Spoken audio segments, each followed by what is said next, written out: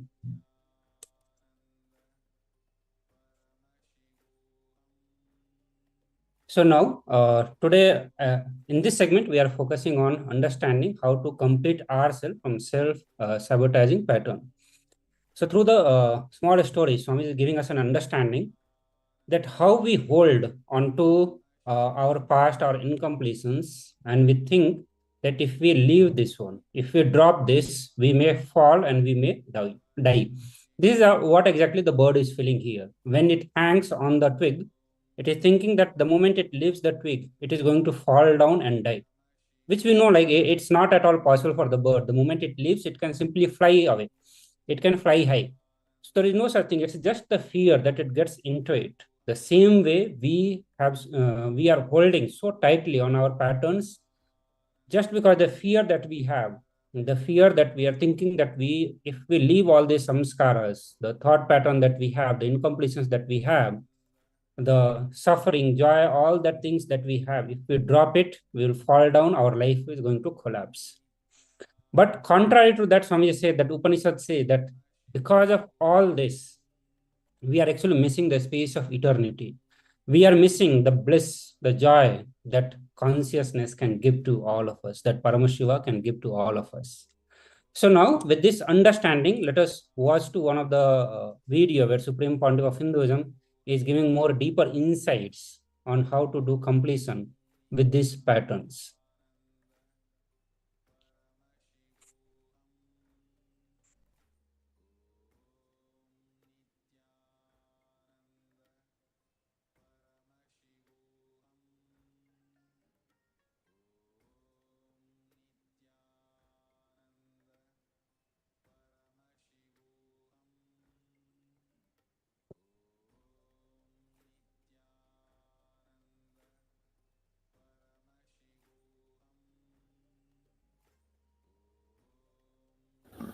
That fork is there. What is the name? Spoon. Let me know if you are able to get the video. Can you guys get one? We have the tuning fork. It should be given to everyone. Just 24 hours you should experiment. Every time you utter a bad word inside you, you should hit that and feel. I have damaged my state. Now for you to remember, just 24 hours is enough. So much awakening will happen to you. How many times you are damaging you? Understand? After a few days, you logically start substantiating this self-sabotage pattern. What is there? That is the way it is. All right, I stop self-sabotaging. As if my life is going to become better or what? See, my business is failing. My life is ruining. All right, now I will stop doing all these self-sabotage patterns. So it's going to become better. It means what? You yourself have come to the conclusion that you are doing is okay. How many of you understand with what I said? So, Okay, a lot of drainage water is coming into your home because of flood, then why not drink it? Let's drink. No, that's not you are coming to conclusion, am I right? So you are saying, okay, I'm not drinking it. Is it stopping coming here or what? I'm not saying it's coming or stopping coming and all that. But this is not the way to go about.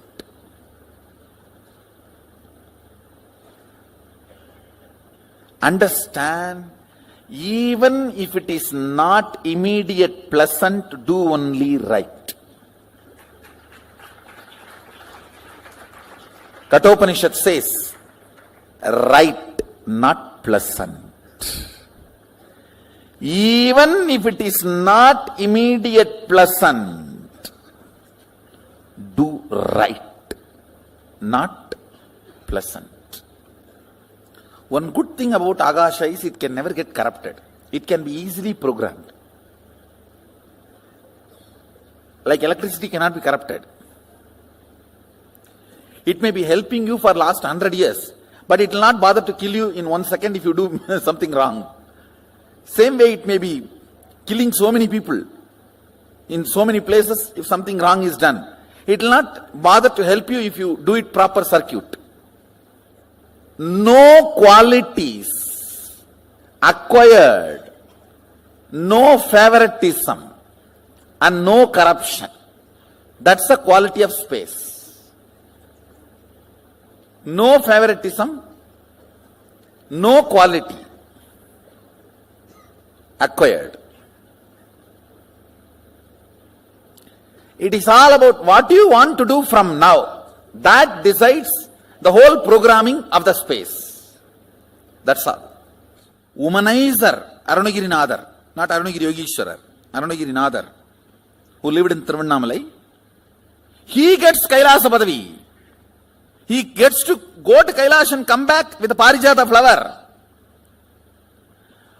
But a fellow who was in the Parijata flower garden, Sundarar, just because he saw the Rudraganyas in a little flirting way, he has been sent down. Understand these two stories. A womanizer goes to Parijata garden and brings Parijata flower. The fellow who is in that garden serving Mahadeva whole day and night, who was supposed to have been such an intimate assistant who brought even Alahala to Mahadeva, just a flirting look, he has been sent back to Buloka. So fundamentally, Mahadeva asked Sundara, what do you want from now? Forget about what happened.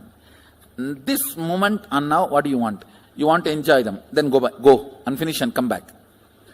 For Arunagirinadar, forget about what has happened. Now what do you want? I want Kailasa Padavi. Come on, have it. Understand, past, the good news I have for you. Past is irrelevant when you are working with the space, Akasha. Present is too relevant when you are working with Akasha. Clear?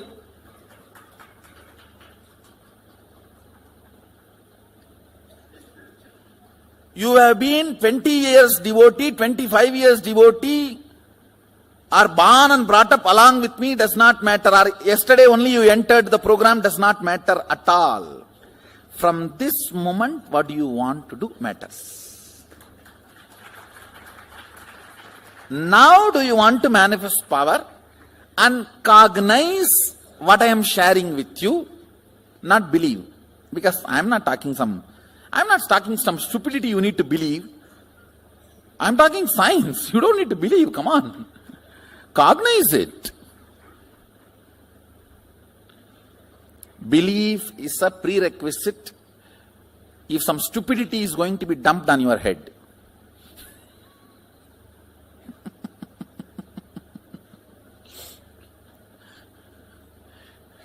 Here I am sitting and analyzing the science of life, science of existence.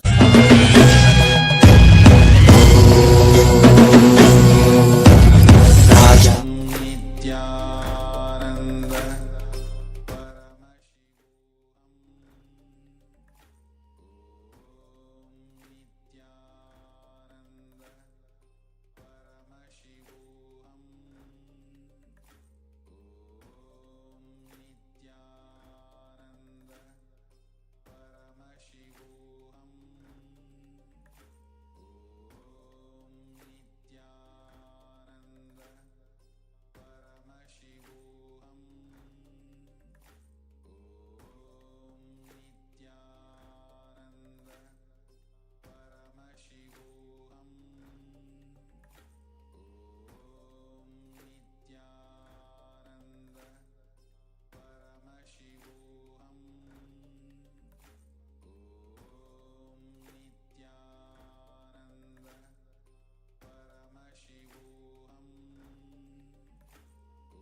Once a deity or murti energized with energy, ever go down or does it stay at the same level forever? If you heat it or break it, it goes away.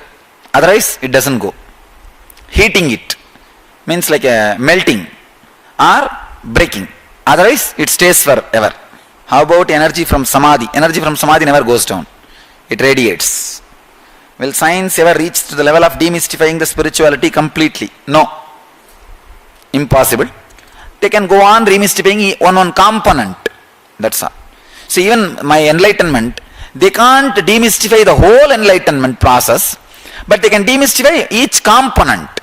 See, now I explained 4 or 5 components to them, like a boundarylessness and intense excitement.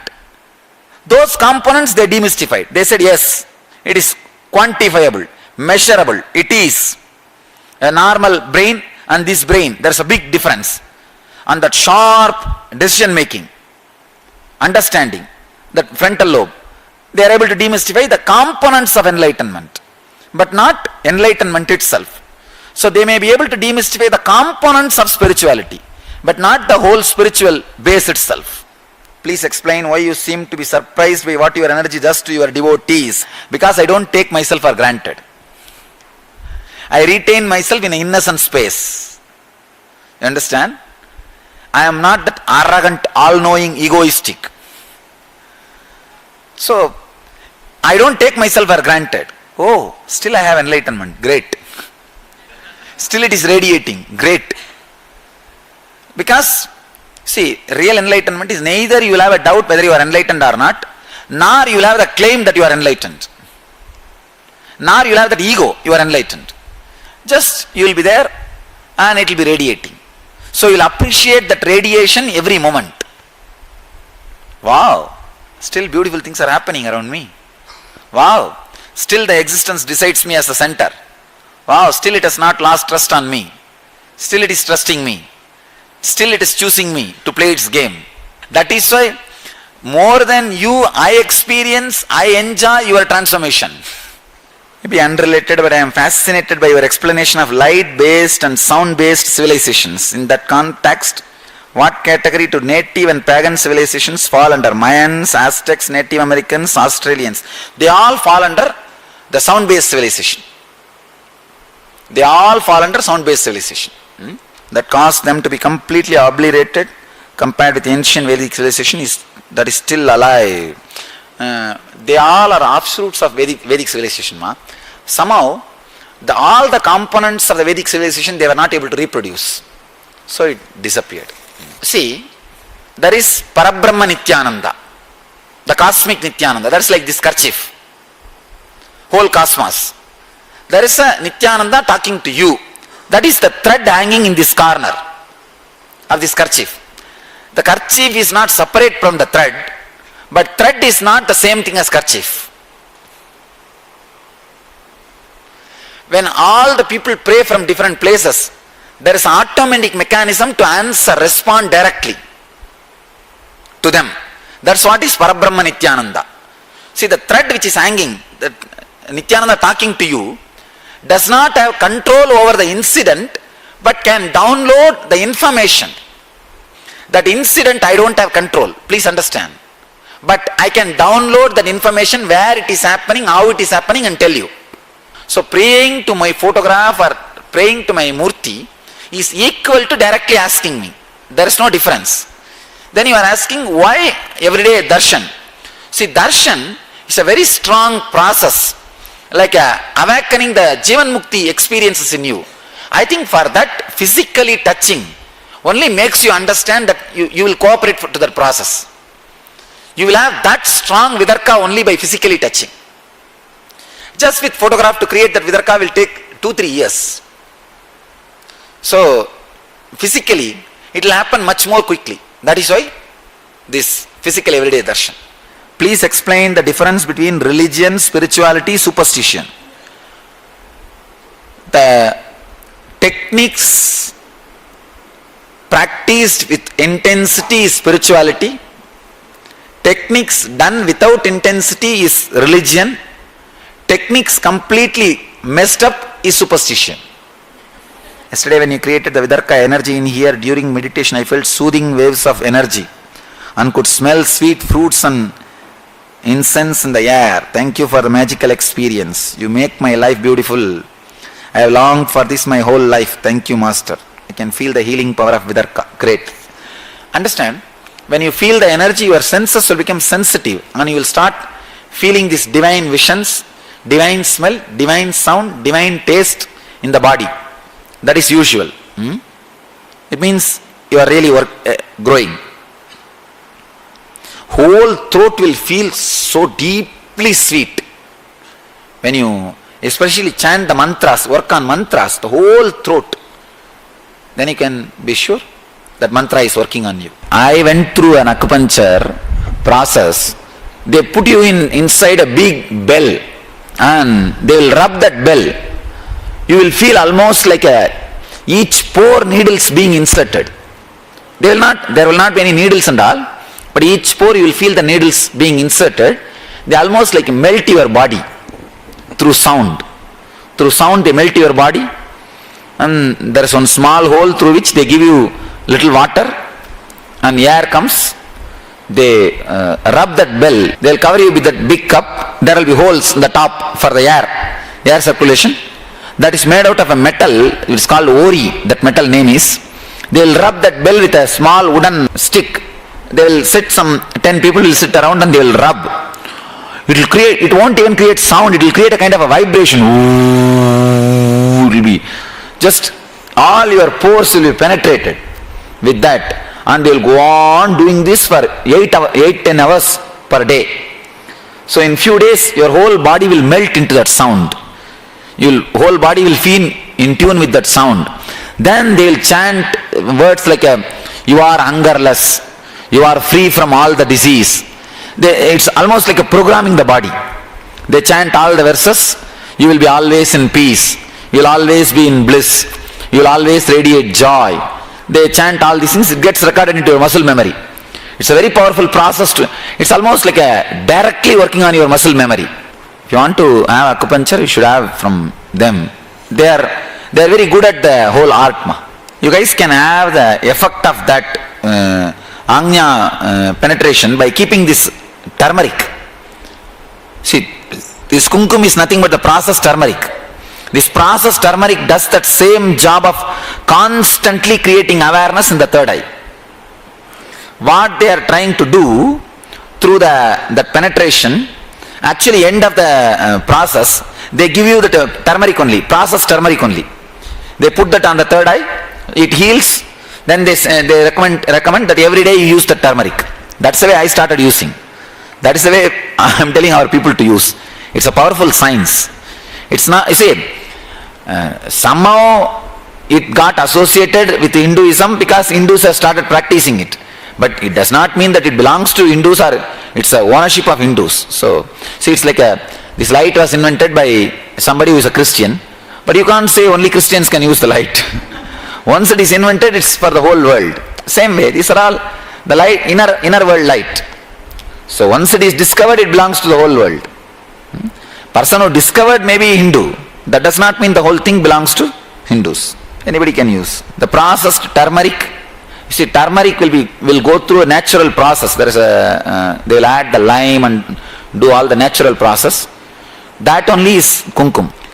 Regarding 2012 and 2015, when the higher consciousness energy comes, end in December 2012, the individuals who have not, their consciousness will fall into depression. Will the individuals have more anger and violence in them?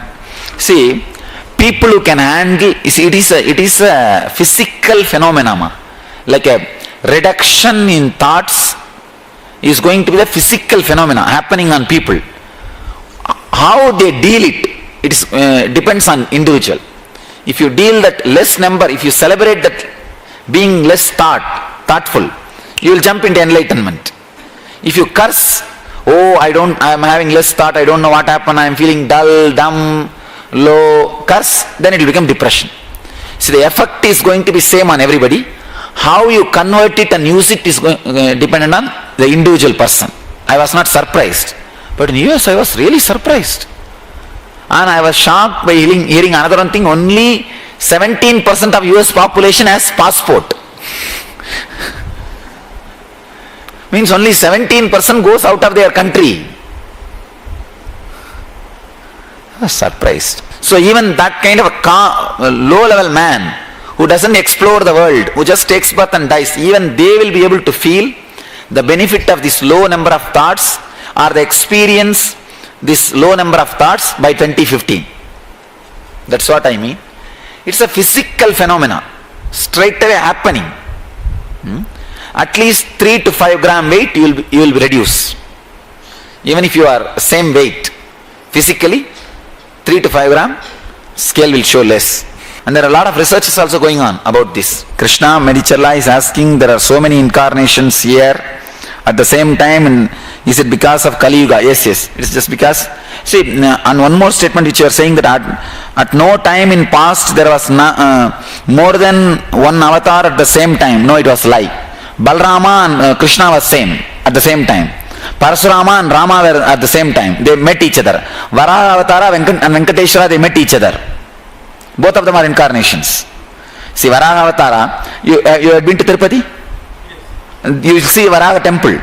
Varaha, he was the incarnation of Vishnu. He was the owner of the whole Tirupati. He gave place for Venkateshwara. Venkateshwara is the incarnation again. So, the past, there were only one incarnation, was not the truth. And Buddha and Mahavir were at the same time. I can give you thousands of examples. Krishna and Balram, same time. Rama and Parasuram, same time. Buddha and Mahavir, same time. And Varaha and Venkateshwara, same time. So, even earlier it was not the case. And now also it will not be the case. It's actually not because of Kali Yuga. Always there were many incarnations. If you tell the kids about the memory concept, the way, see, incarnation is nothing but a person who is enlightened and lands in the body. That's all. Who lands in the body and moves the body without losing the higher consciousness, without losing the continuity or connection with higher consciousness. That's all. So millions can land on the planet Earth. Nothing wrong.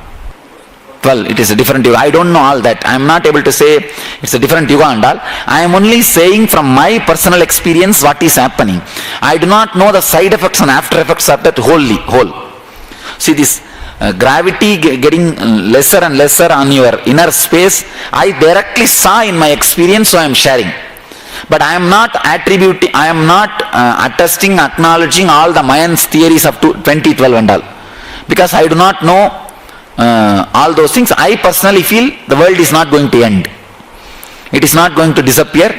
It is not going, there is no natural calamity or anything going to happen. That's what I personally feel. So I am not able to acknowledge all that Mayans theory, the 2012 and all that. Whatever I am saying, the research and experience which I had, that's all. So I can't say it will be new Yuga Mandal. No, surely not. Surely not. At least 4-5 lakh more years are there. Even as per the calculation. If you ask me existentially it never is going to disappear. It's never going to disappear. Because always the avatar Purushas are going to walk on the planet Earth, and just for their sake the Bhudevi, the Bhu energy is going to be alive, exist. So I can't say that even after a few 100,000 years the planet will end. No. Maybe we will go through a drastic change, like how whole dinosaurs disappeared. That kind of maybe drastic changes may happen after 200-300,000 years. But the existence of life will not disappear from planet Earth. If you tell the kids about the memory concept the way you explained us, meaning don't accept anything beyond table memory, and then ask them to study that, they might say that this is being forced and their table memory can't handle it. Understand? Help them to expand the table memory. How? Why the Vedic kids are studying so much? 100,000 slokas they just repeat without any reference or book. How come? Expand the table memory. That's all. What is the difference in you when you come for the sessions and when you come for the darshan?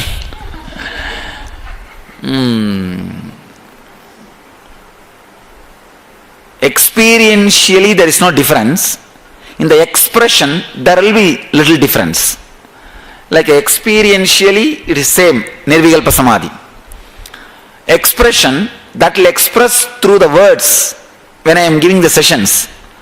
In the darshan, it expresses through my body itself. It's like a radiating through the very body. So I'll have different tools in my hand, that's all. When I come for the session, when I give sessions, the walk will be the tool I will bring. Walk will be the tool with which I am working. When I am giving the darshan, the bio-memory, the body will be the tool with which I am working. The purpose is different. Na? So the tools differ, but I am same. If mind, thoughts, samskaras are to be dropped and they were not good, why God gave it? Which really makes the life more complicated. God did not give, you created it. If you guys will do everything and dump the blame on God. I always tell now, one guy came to Kalpataru and asked me, I am in poverty. I asked, why? He said 14 kids. I asked, why did you get? He just looked into my eyes and said, God gave. And another one shocking thing was, he addressed me, oh God.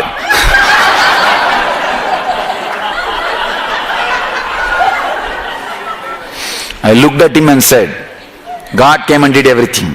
He understood, he realized, and he just went away. Then I caught hold of him. I did not let him go. I said, I can't tell you about the past. I can at least help in future not accumulating more poverty.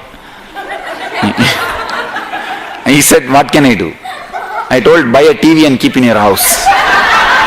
He said, why TV, Swamiji? I said, let you have some other entertainment, go in your life. I work with the unemployed.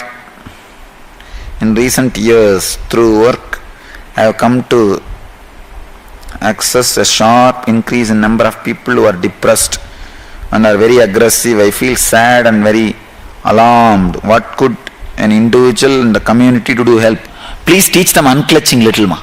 That will completely heal their nervous system. The violence will disappear. Actually you guys will learn unclutching and how to teach unclutching in this whole program.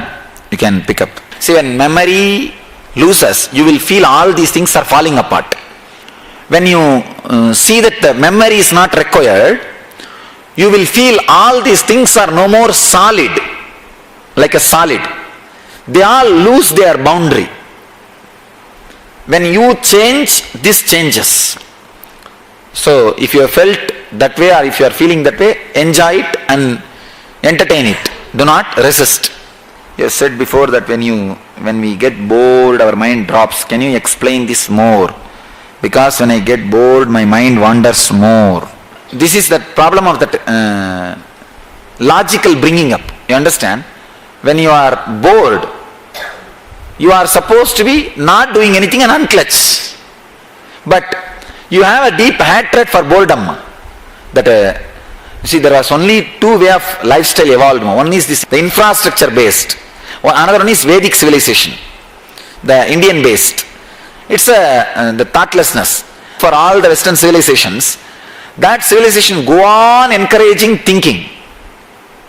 And naturally boredom means something against. So when boredom comes, you start automatically you start resisting it, trying to do more things. Instead, unclutch and settle down. It's just a condition. According to Hindu philosophy, at the beginning of creation, Atma separated from Paramatma to take human birth. At that time, Atmas were pure. Why did God decided to separate Atman from him? At the time of their first human birth, if Atman were pure, why did they acquire papas and continue to go through birth and life cycles? I cannot understand why Atma separated the first time. This Atma struggled to reach Paramatma again.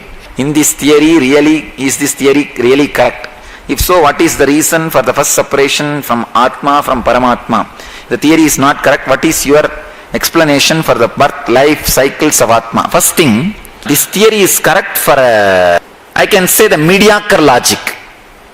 It is not ultimate truth. This theory is not ultimate truth. This theory can solve a lot of questions of the mediocre brain. That's why this theory was created. If you ask my explanation, the process happens in a different plane. The question is raised in different logic. This question does not apply in that level. You understand what I am saying? The many questions which we ask here do not even apply in USA. They are not even applicable. Same way, the very question which you ask here are not even applicable. When I reside in the superconsciousness, I don't have this question. When I come and talk to you in this plane, this question is there. But even if I carry this question to that plane, that question dissolves. It is not even applicable. It's like an ant asking elephant, why did God paint you also in my color itself? Come on, answer. That elephant will not even listen. You understand? The level in which your question raises, that level in which the process happens are so vast and different. The very idea that Paramatman becomes separate from Atman, I am not able to believe. It is still the part. Only the idea of separation exists. So every word, the meaning of your meaning and my meaning differs. That's where the problem is. So ultimately this question cannot be answered by ordinary logic.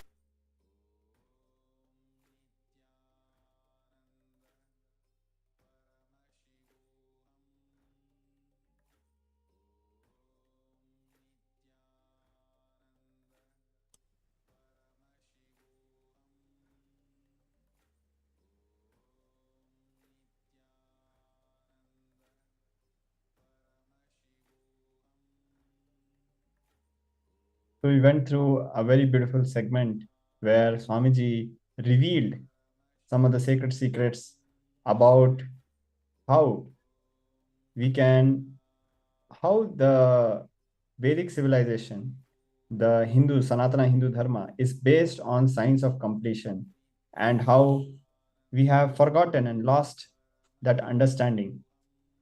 Now we'll be moving on to the next video in the series of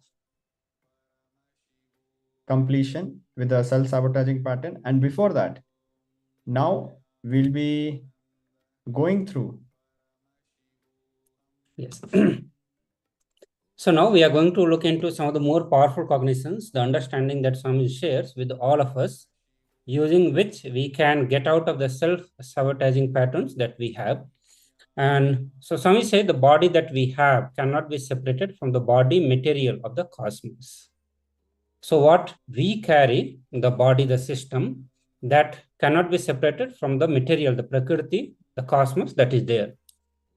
When we understand that we are Paramashiva, we start cognizing it, and then we will see that everyone and everything that exists, whether it's a human, animals, or plants, anything that we see, everything is Paramashiva.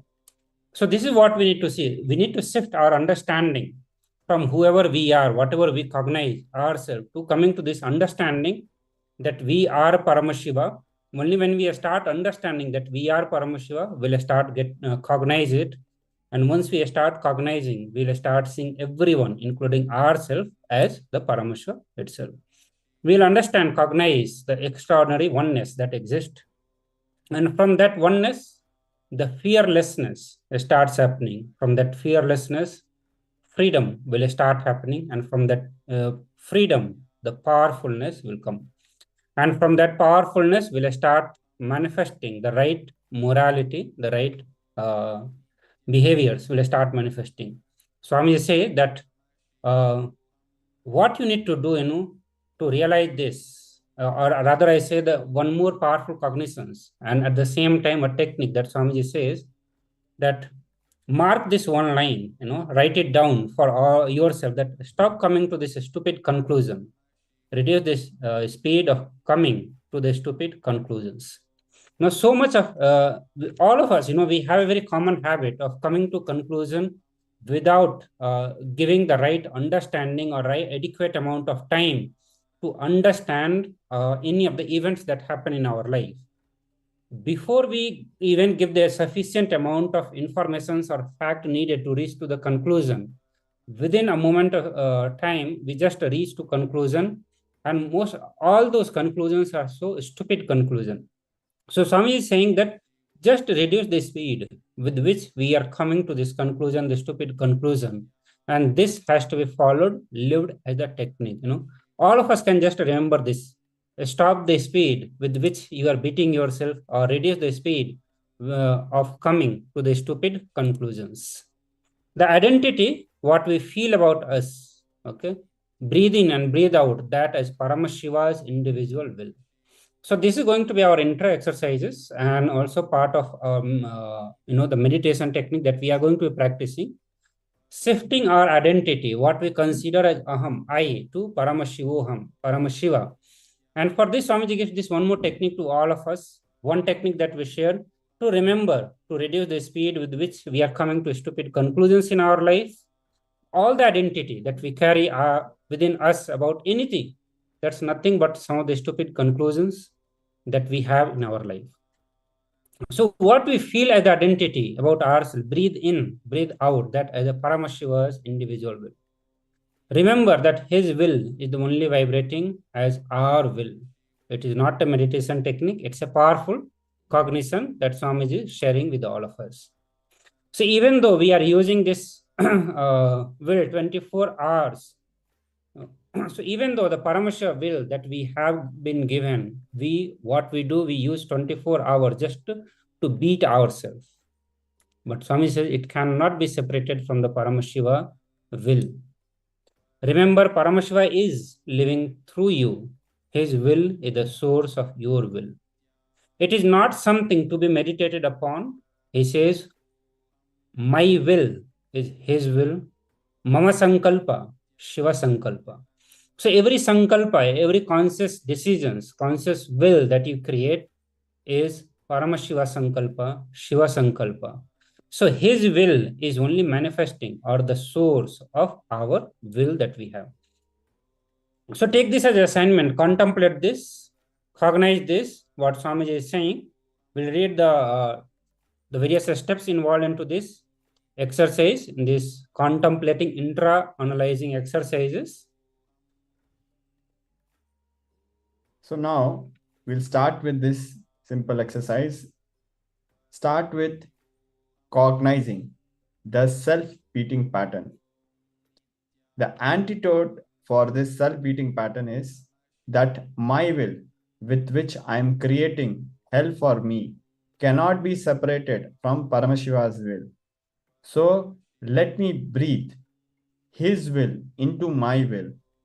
For example, if the will you have with which you torture yourself 24 hours with the self-doubt, self-hatred, self-denial, whether this is right, that is right, whether I got justice, I will get justice, am I getting my share, or am I being cheated? The other person does not do what he needs to do, but he gets what he wants. I do, but I don't get. This whole will and thought process, it cannot be separated from Paramashiva's will. With this understanding, breathe in and breathe out the individuality of Paramashiva. You will see your will just withers away into his will. So now, cognize, how can my will be separated from Paramashiva's will? No, it cannot be. He is Eka Swarupi, the one who is in oneness, Eka Swarupi. He is the only man alive in the cosmos. Everyone else is Prakriti, matter. He is the only Purusha. He is the only Swam Prakasha. Nothing else can be independently illumined. No. Then if something is alive in me, that is him, that is Paramashiva. So with this cognition, start contemplating and breathe in and breathe out.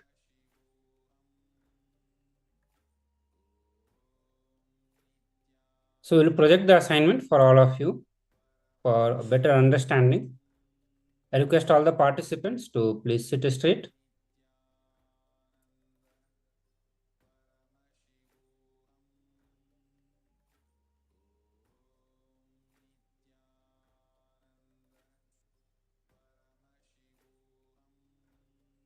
So all of you please sit straight. Let's do this assignment sincerely.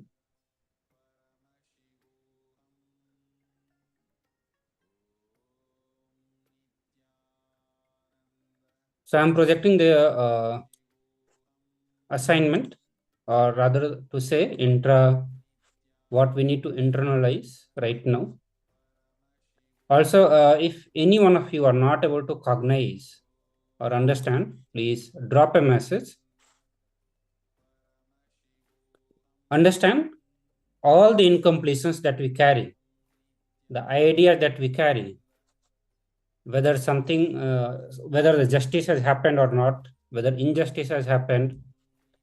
The various examples that Swamiji gave, the self-doubt, self-hatred, self-denial, whether this is right or that is right, whether I am getting justice or not, or am I getting my share of what I am contributing or what I deserve, or somebody else who is not deserving is still getting what he should not be. All these incompletions are just dead. That's what Swamiji says. All the incompletion that we carry is just dead. What makes it alive is our will. That will, which is Paramashiva will, I cannot use it to beat myself. Let me use that will to realize that I am Paramashiva. So breathe in and breathe out the Paramashiva will.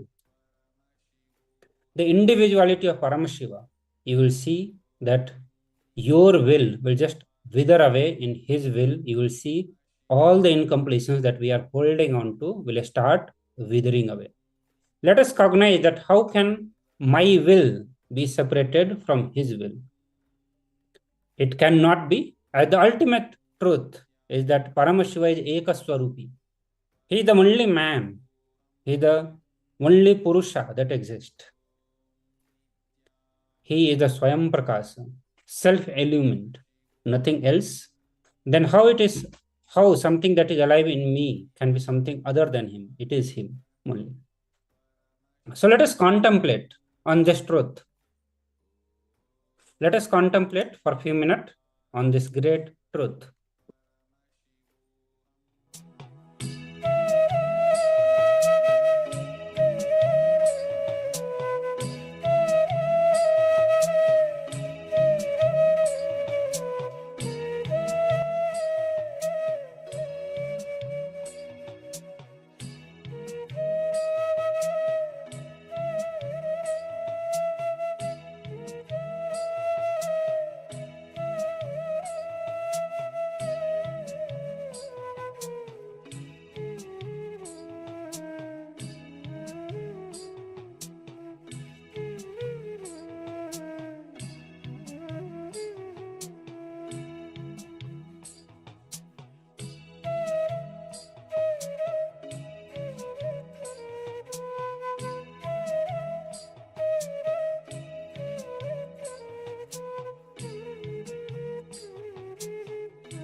Nityanam, everyone.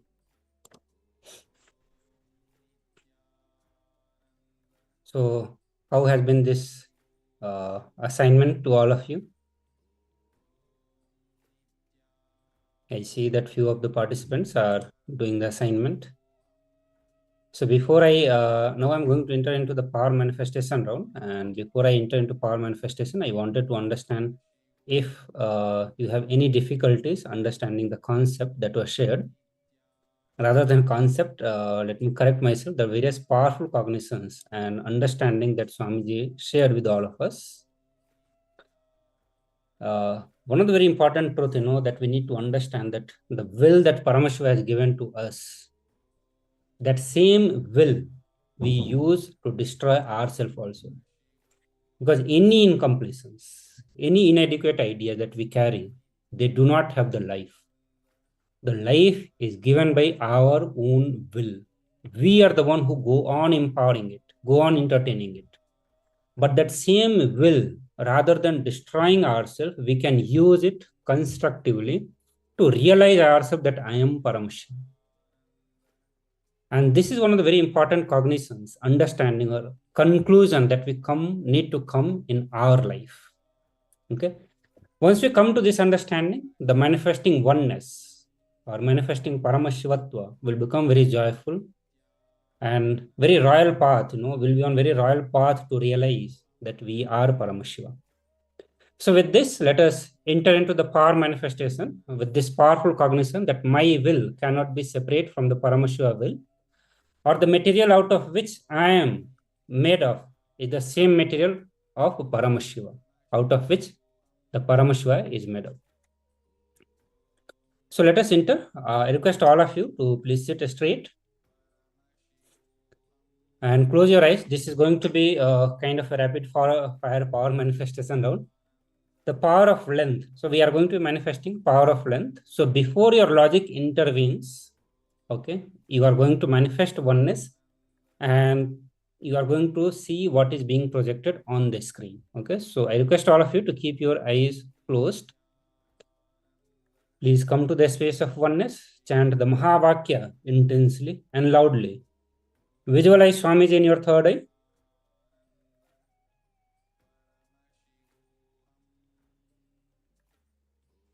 Chant Mahavakya intensely and loudly. Cognize that your will cannot be separated from Paramashiva will.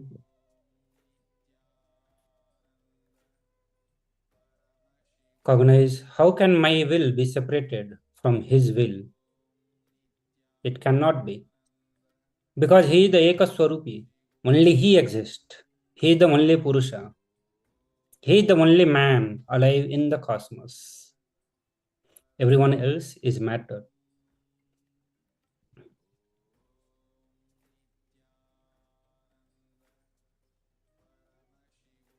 So I'm going to project a few numbers on your screen.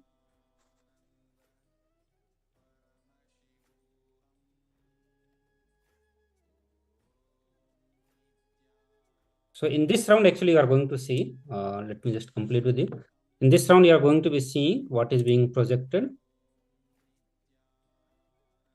And before your logic enters, you have to just scan through third eye, see through third eye, and tell the answer. Okay. Or so now I'm projecting on your screen. Which number comes next? 4, 5, 8, 17, 44. So do not use your mathematical understanding. It's 11 o'clock. Do not use the mathematics.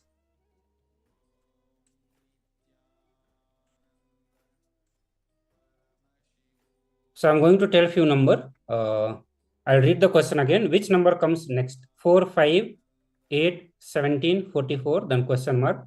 Option A 80, option B 94, option C 102, option D 114, option E 115. 125. 125. So please scan through your third eye and write it down on a paper. Immediately, we'll have only 1 minute for this.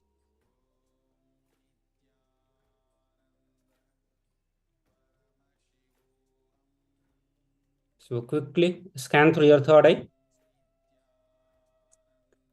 and share what Swami is saying. You can type out the answer in the comment, in the chat. Okay, so time finishes. Please type out your answer. And one more time, I'll just remind you not to use your mathematical reasoning and understandings. Yes. Ma Parameshwari, what answer did Swamiji reveal to you? Which option did you see through your third eye? Vishwanathan.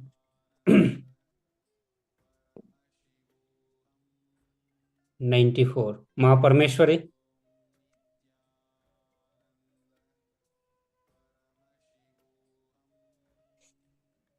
Yes, come on.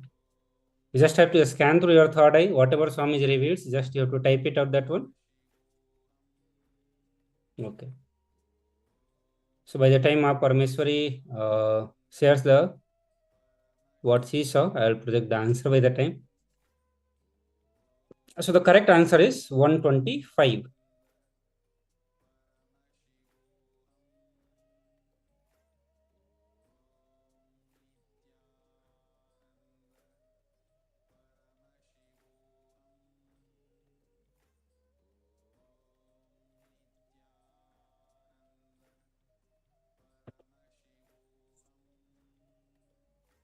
So let's get to the next round. And again, I request all the participants to close your eyes. You are going to be again scanning through the third eye. Visualize Swami in your third eye. Chant the Mahavakya intensely and loudly. Mary is a 60-year-old and his brother is 4 times younger. How old Mary will be when she is twice her brother's age? So again, you are not going to do any kind of calculation. Just scan through your third eye and see what Swami is revealing.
Okay, so please type out the answer for the next for this question.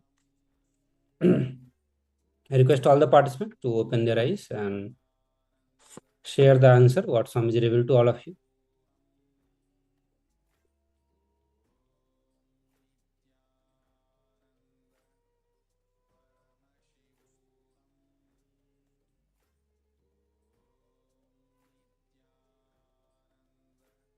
Question not heard clearly. Okay.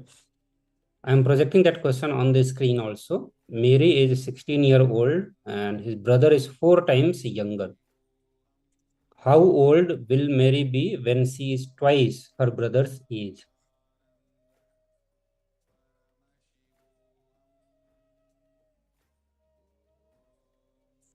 So again, after reading the question, close your eyes and visualize Swamiji in your third eye. Chant the Mahavakya.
So please open your eyes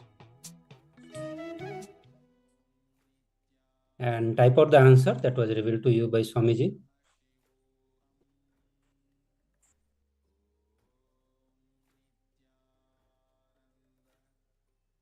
So whatever you saw through your third eye, you have to write it down. Okay, 57 is Viswanathan sir. Ma Parameshwari. Okay. So I'll project the correct answer. The correct answer is 24. Okay. So now, let us move to the next segment. And the next segment is going to be very, very important. And it is about oneness. Okay. The science of oneness itself. And we are going to understand through the various powerful cognitions and the understanding that Swamiji has revealed what is oneness.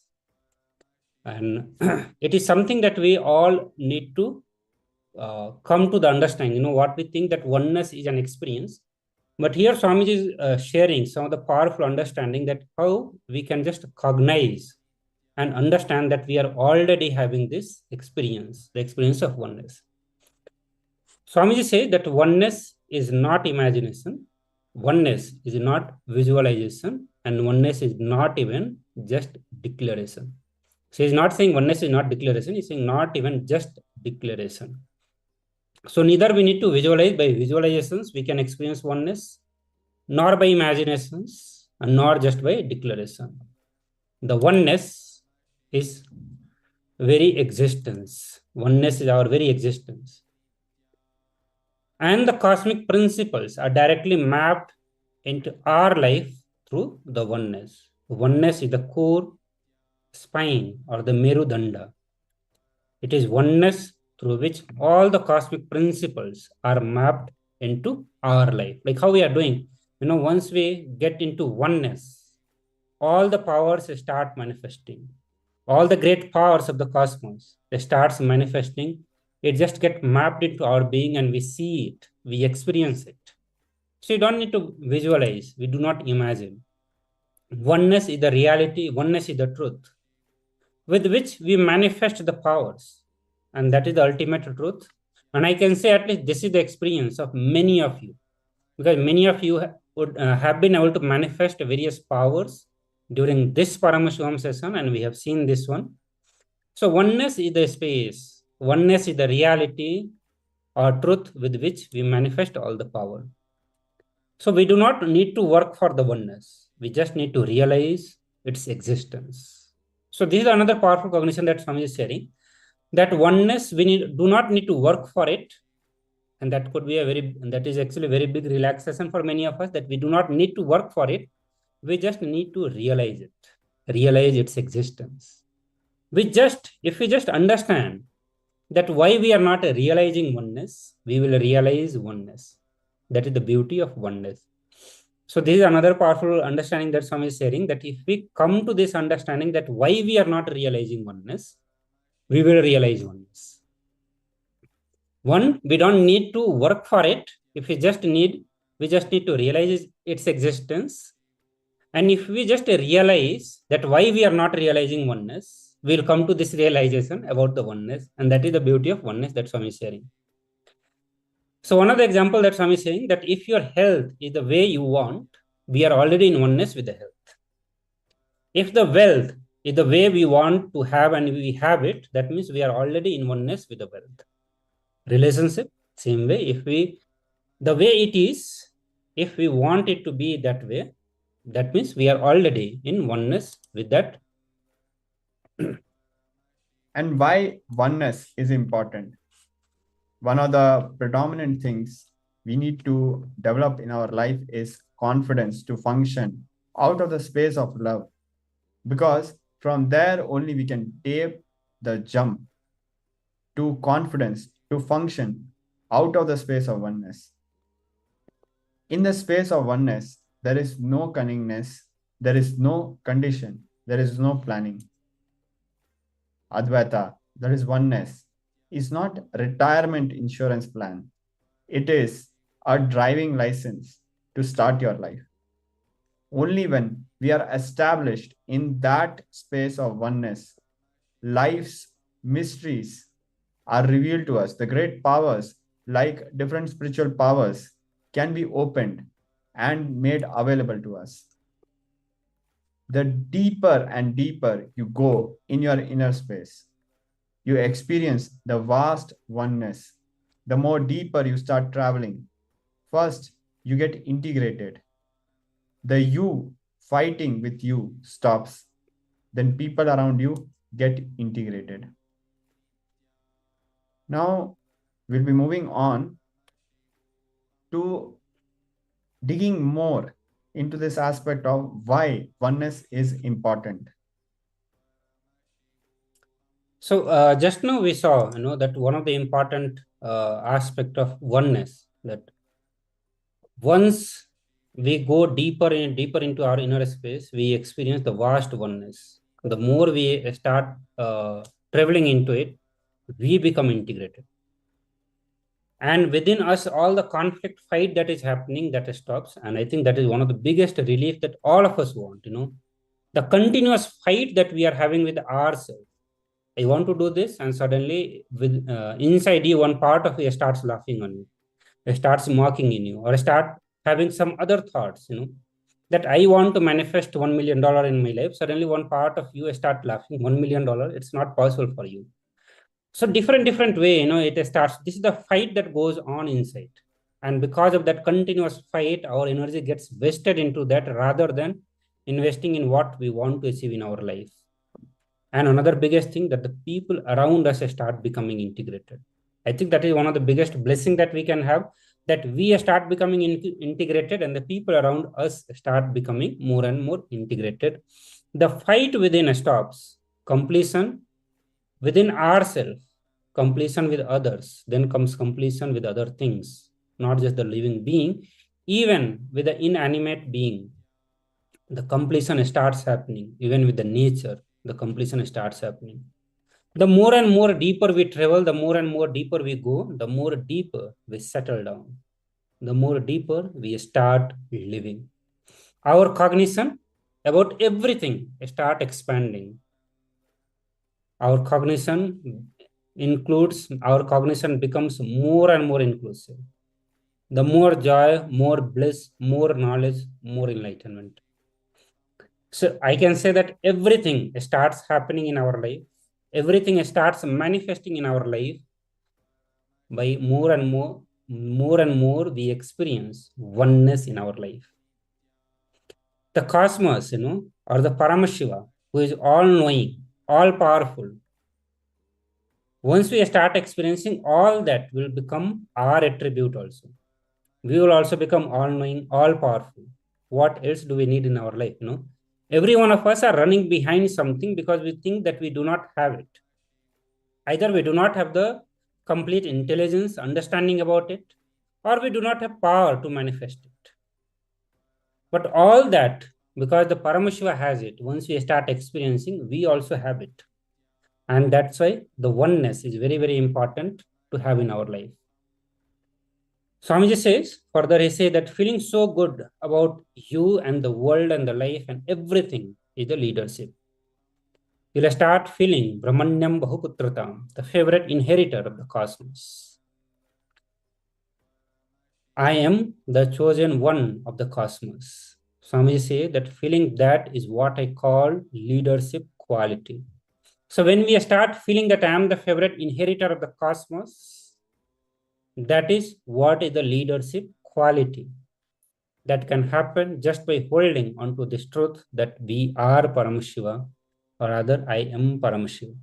So only when we hold on to this truth that I am Paramashiva, the leadership quality can happen in us.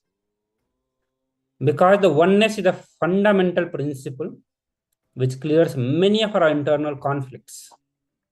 It makes us understand the unit, the formula, and the apps of the cosmos. So all the ways, what we understand as application, we know that all the great thing about the mobile devices or the laptop that we enjoy In some way, they are the applications installed in those devices. So the moment we get into the oneness, we understand this, all the formula, the logic with which cosmos functions, all the great features of the cosmos, everything becomes accessible to us. So oneness is like the internet. The moment you have the internet, all the great things of the world becomes accessible to you. So many great things, I can say, becomes accessible to you. The same way, once we start experiencing oneness, that is our internet connection with the Paramashiva, everything that Paramashiva has becomes accessible to us. And I think that is more than enough reason that why we must understand, internalize what oneness is, or we must put our energy to understand why it is not happening. Swami said that we are nothing but the cognitions that we have about us, the life and the universe. I mean the self, Jagat, and the Ishvara itself. Which is about you means the self, the life and the universe, which is the Jagat, and the God means Ishvara. So all the cognitions that we have about the self, about the others, and about the God, this whole collective thing is we, is me, is I. That is why the way we cognize ourselves, life, world, and the God matters, because that is what we are. So how we cognize, and that is what actually we are going to live, that is what we are going to experience, that is what we are going to manifest. See, if our cognitions are conflict-free with ourselves and the universe, that means we are in oneness. Whatever we want will manifest, and what we do not manifest, that means we do not want it. As simple as that. So understand, the oneness is a no conflict zone. Whether in the level of cognitions about ourselves, or the way we cognize the Jagat, the universe, the way we cognize Ishvara, the way we cognize life, whichever field we have no conflict, we are in oneness with that. So in every aspect of our life, we manifest oneness, we manifest that. If we have completion with our body, that means we are manifesting oneness, and how we want our body to be, it just manifests. How we want our health to be, if we are able to manifest, we have oneness with that. How we want our relationship to be, if it is the way we want, we already have the oneness in that aspect of our life. If we want the amount of money or wealth to manifest in our life, if we already have it, that means we have the oneness in that dimension of our life. So every Upanishadic truth is a powerful cognition.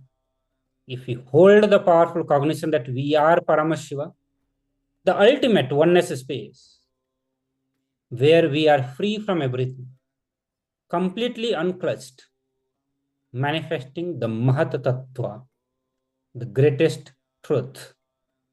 Mahatattva, manifesting macrocosm, universe comes out of you, the lives in you, relaxes in you. So all the great experiences, the great truths of the cosmos are revealed in this space of oneness, once we start experiencing and manifesting the space of oneness. Swami said that the universe comes out of us, rests in us, relaxes in us. Hold the truth of enlightenment. Hold the truth of enlightenment. Hold the experience of the powerful cognition in your being. Further, Swami said that word dhyana, which in English we translate as meditation. The word dhyana means raising our frequency.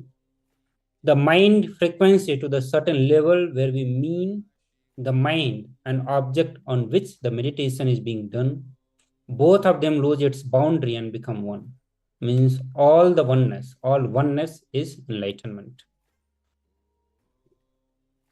Swami says that integrity is the Merudanda, the spindle on which the whole cosmos flows. The oneness, Advaita, is the core of that Merudanda. So when the Merudanda moves, when that spine, the spindle moves, when it is a spindle, the force generated is the integrity.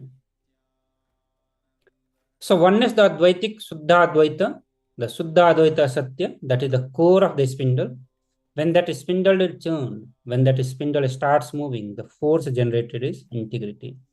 So when we start living oneness, when we start cognizing, when we start experiencing, integrity automatically start happening on us. That is what it means when the spindle is turned, means when more and more life is lived out of oneness. The force, the life that gets generated or whatever we do, it becomes integrity. That is what is integrity. So Swami says, bring integrity as the force to move our life. We will manifest oneness with the Paramashiva. Will manifest oneness with the Paramashiva. So how that spindle is used for churning, or how the spindle is used to churn the milk or curd to get the butter out, how the Merudanda was used to churn the milky ocean, to get the nectar out, the force of churning is integrity. And the Merudanda itself is the oneness. Swami said that bring integrity, it will empower us. So bring more and more integrity, it will empower you. Integrity will literally make you Paramashiva. That is the energy generated by the spindle of Advaita itself. That cosmic oneness is the Merudanda, and when that cosmic oneness gets moved, churned, the energy generated is the integrity. So now let us listen to some of the powerful cognitions or the way to experience and manifest the space of oneness. So Swamiji is giving 3 different techniques for all of us to experience and manifest that space of oneness. And the first of that is Mahavakya, which we have been using to manifest all the power, means manifest the space of oneness. We do chant Mahavakya. So Mahavakya is one of the most powerful way to manifest and experience oneness. Second is Puja, the prayer from the right context. So I hope all of you do an morning Puja, the Pada Puja, the Pratyaksha Pada, the Pada Puja and the Shiva Puja that we do. So Puja is one of the most powerful way to manifest and experience the space of oneness, and the third one being the Darshan, which every day the Supreme Pontiff of Hinduism is blessing us out of his compassion, his gracing and blessing all of us with the Darshan. So I think for last maybe 1 year almost unbroken, we are having the Paramashivoham sessions, and every single day Swami is coming and Swami is coming and giving darshan to all of us, blessing and manifesting the space of oneness in all of us, and blessing with all the various boons that we want in our life. So now we know the 3 different techniques and powerful techniques through which we can manifest the power of oneness, manifest the oneness. Let us listen on the very first technique, and the first technique is the Mahavakya. So Swamiji is sharing some of the understanding on how the Mahavakya help us or puts us in the space of oneness with the Paramashiva. So let us listen to this.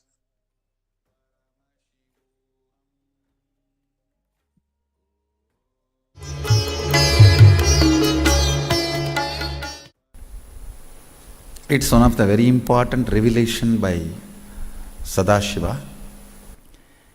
All the electronic equipments work when the electrons are made to vibrate. That happens by the light. When the electricity is supplied, the light particle vibrates, the electronic equipment starts working. Just like that, the spiritual power and the umbilical cord connection, spiritual umbilical cord connection between you and me, it works with, for example, my integrity with the cosmos, Sadashiva, Mahasadashiva, it reverberates in certain level of frequency. When you are integrated to me, you also start reverberating in the same frequency. If your integrity goes down, that is when you start connecting with me only as a manager or this organization head or your Purvashram father, mother.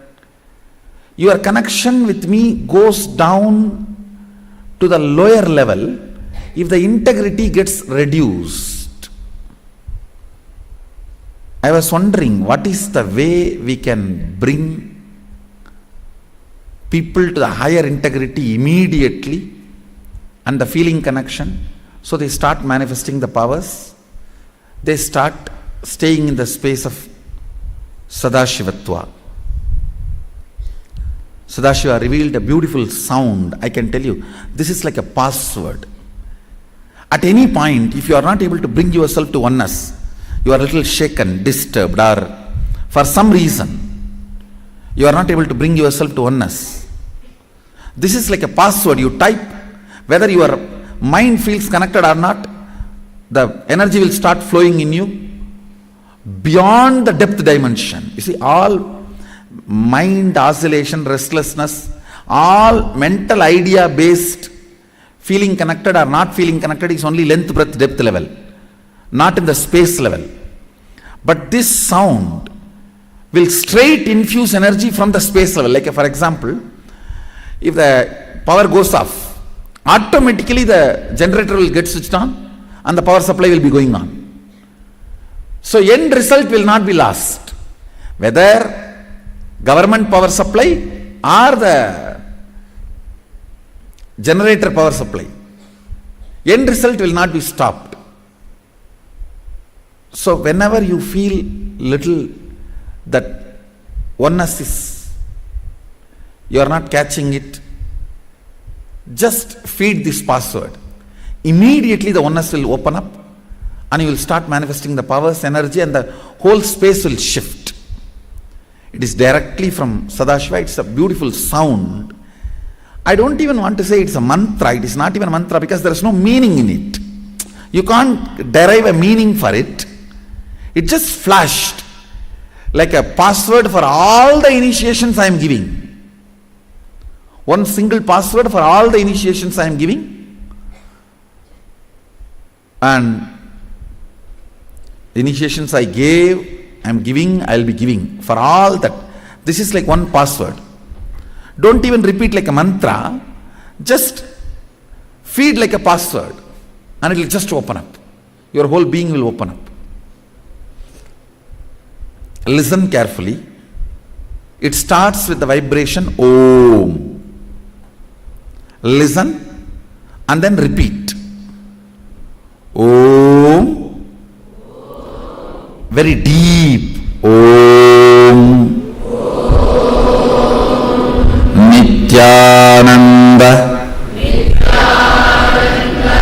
Nithyananda. Maha Sadashivoham.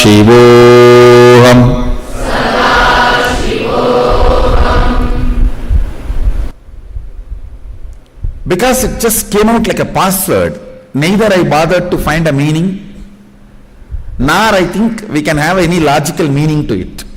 Maybe we can set our own context, because through the form, this form and the name Nithyananda, you are feeling connected with that Maha Sadashiva, the whole, the cosmos. And it is not even Nama, it is Aham. It's concluding with Aham, means asserting your oneness, declaring your oneness to the cosmos. So there is no logical meaning to it. I cannot say this is mantra because all mantras are supposed to end only at the 7 end. Namaha, Vaushat, Vashat. These are the 7 ends. Swaha, Swada. All mantras have to end only with that 7 ending. But this is not ending with any of that 7. So I cannot call this as mantra. I should only call this as a password just got delivered by Sadashiva. The moment you declare this frequency, the umbilical cord connection will become fully alive, awakened, opened up, and the powers will start manifesting. The Sadashivatva, that real oneness will start manifesting.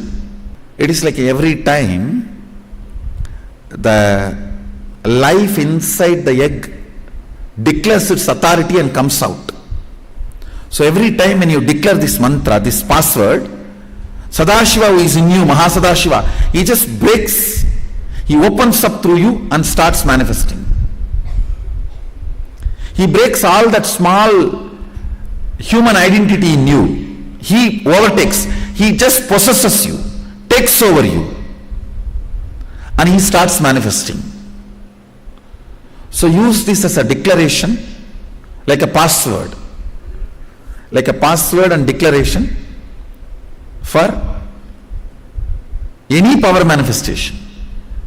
Before doing anything, whether power manifestation or eating or sitting or walking or talking, before doing anything, declare this and then start doing.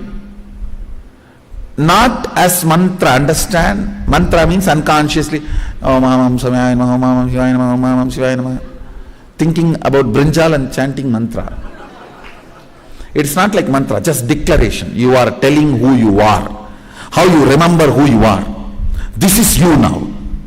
This is me. This is me. So this is the declaration of password about you.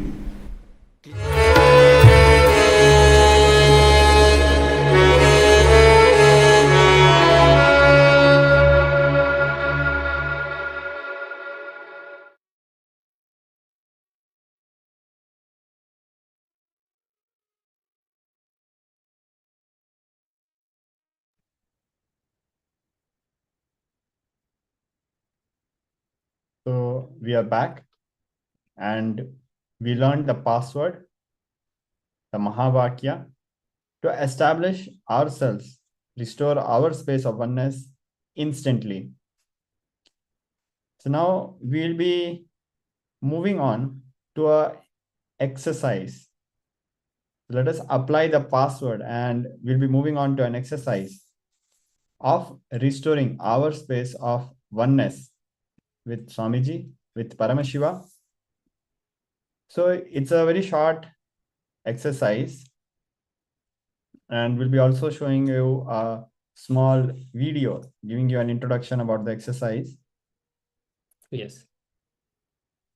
So this is a 15-minute exercise that we are going to do.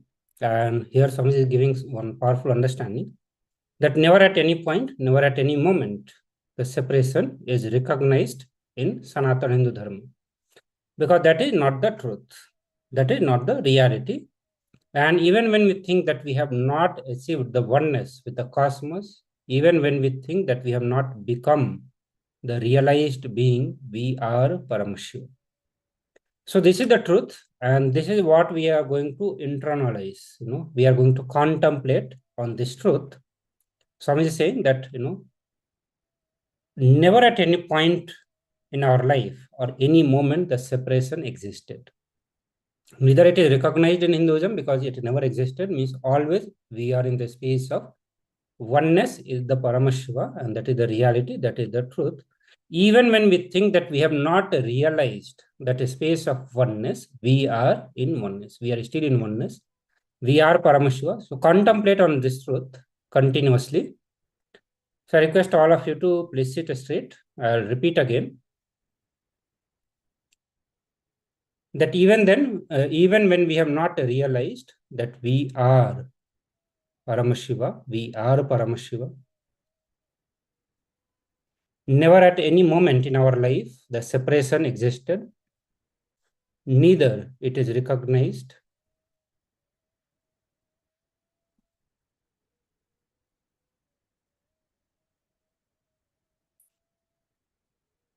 So all of you please contemplate on this truth.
Nityanandam, everyone.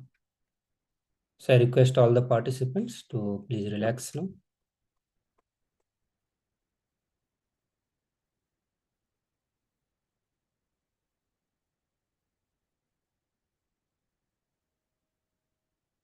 So all of you please relax, and now you can share your experience of these powerful intra exercises that we did just now.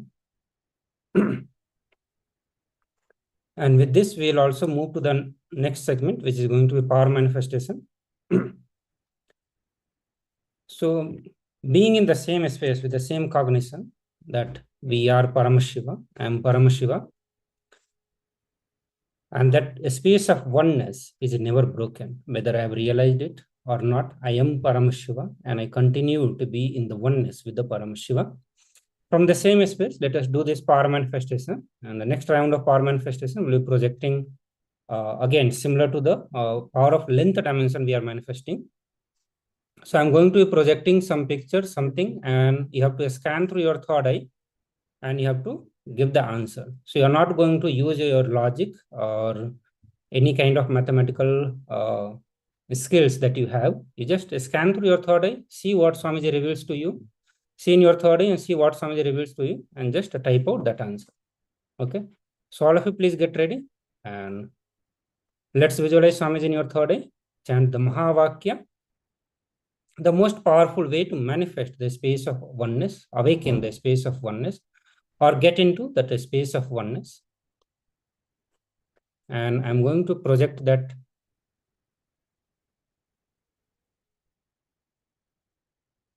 for you. Okay. So now just look at the picture that I'm projecting and scan through your third eye and tell us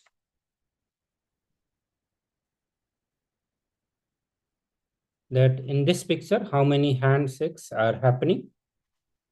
So how many handshakes are there when three people shake hand with each other? So there are three people, they are doing handshake with each other. So how many handshakes will be there? So you'll have just 1 minute immediately. Scan through your third eye and type out the answer that is being revealed to you.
So please relax now and type out your answer.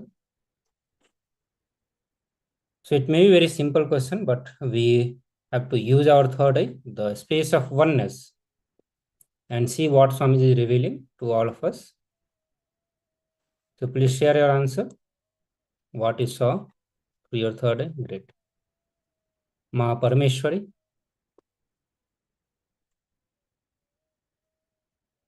Okay. So let's get into the next round of power manifestation.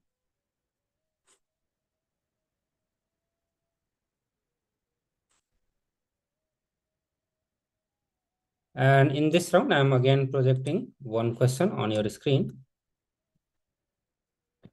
Mary's father has 4 children, April, May, and June. Who is the fourth? So please scan through your third eye and see what Swamiji is revealing in your third eye.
So please open your eyes.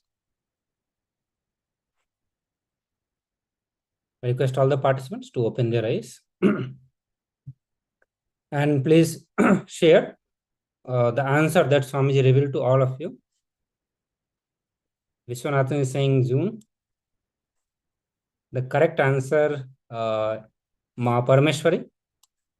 First type it, then I'll share the answer.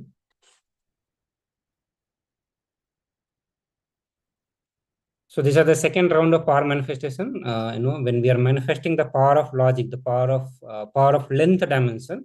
Logic is the power of length dimension. So we give all the questions which will be logical, but if you try to use your logic, this may be very, very simple questions for all of you. But you have to use your third eye, the power of oneness, and see what Swamiji exactly revealed, and just share that answer only, not anything else. So the correct answer for this is Mary, because the very question itself says that Mary's father has 4 children. So she herself is one of the children. Okay. So now with this we come to end of these 2 segments that we have been taking, and after a very short break we are going to have another Acharya who will be sharing various other powerful cognitions and understanding today, which will help us to get out of help us to build the right understanding, the right relationship with Swamiji. So today our theme is the experiencing and manifesting oneness, or understanding the guru-disciple relationship. The more and more we understand the space of oneness and the various other things that Swami is sharing, we are going to understand and manifest the best possible relationship that we can have with the Swamiji. So I thank all of you for being with us and listening to the various truths revealed by Swamiji. And after a short break, we will have another Acharya leading us into the various other sessions and various other powerful understanding by Swamiji. So thank you, everyone. Thank you very much.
Nithyanandam. We welcome all the participants, all the viewers who have joined us today for this day of Paramashivoham Level 2. So for the upcoming few sessions, we will be your acharyas and we will guide you on this journey towards establishing, strengthening and emboldening the Guru-disciple relationship. Our relationship with Swamiji, with the Supreme Pontiff of Hinduism, understanding the significance of the Guru in our lives and also inculcating a deep feeling connection with the Guru, developing, working towards it and enjoying also the sweetness and intimacy of the Guru-disciple relationship, which is the best thing that can happen in one's life. So let's now move to the next segment in today's series of sessions. So this segment is going to be on the Guru, that Guru is the ultimate. The Guru Gita is a scripture in Sanatana Hindu Dharma which sings the glory of the Guru, which describes in detail the significance of Guru in one's life. And in the scripture, Paramashiva himself is revealing these sacred secrets about the Guru. It is a great book. Paramashiva himself speaks to Parameshwari about him. He speaks to her about him. Nithyanandeshwara speaks to Nithyanandeshwari about Guru. And this is the book where Paramashiva himself is revealing about these highest truths about Guru to Devi, to Paramashiva Shakti, about the importance of Guru and the Guru Tattva in one's life. So let's now watch a video where Swamiji is introducing to us the Guru Gita and its significance.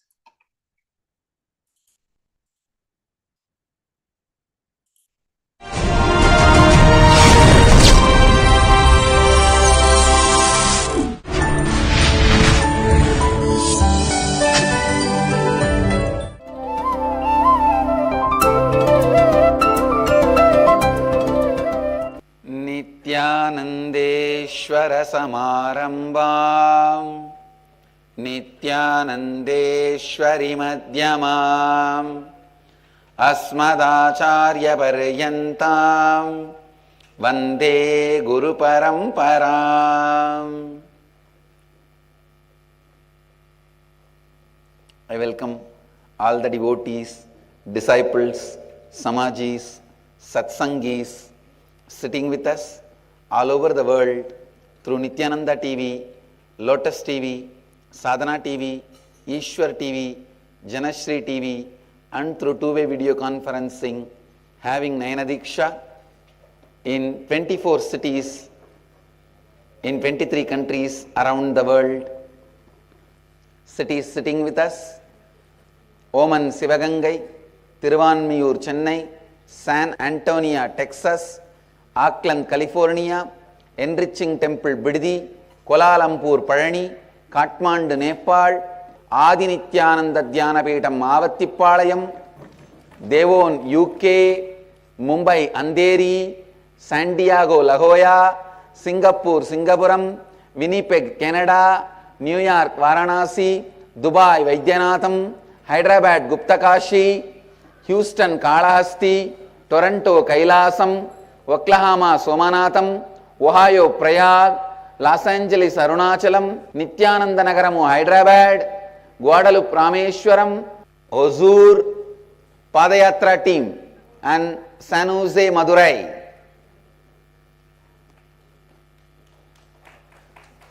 I welcome all of you with my love and blessings. Today, 8th day of Nithyananda Brahmotsava. And today we have Meenakshi Thirukalyana,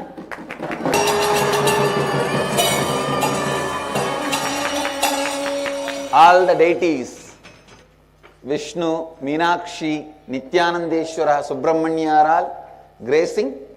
And today Swamiji's Utsav Murti is decorated in the Leela of realizing the avataric mission in Omkareshwar.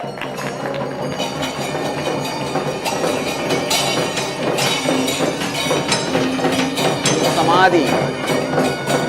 Realizing the avataric mission in Madhya Pradesh, that Leela is expressed through the Leela Alankara. And after the satsang, today Meenakshi Tirukkalyanam Utsavam is there. The Meenakshi's marriage festival will be reenacted. We had a beautiful Rathotsava yesterday, the procession of a beautiful chariot, 33 feet tall, Swarna Ratha, golden color, not actually gold coated, I can say in a way gold painted, a golden chariot. Swarna Rathotsava yesterday happened successfully, as 7th day of the Brahmotsava is the time in Tiruvannamalai. They celebrate Rathotsava. So, the Nityanandotsava, we have chosen the best of Tiruvannamalai Brahmotsava and Madurai Meenakshi's Brahmotsava.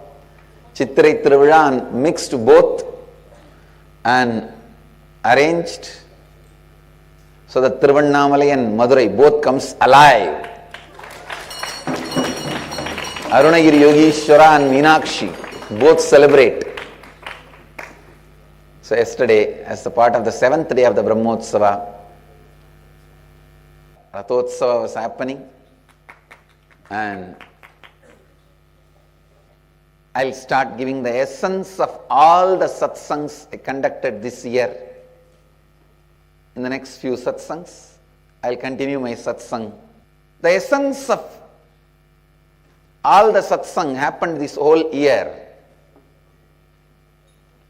Signs of completion.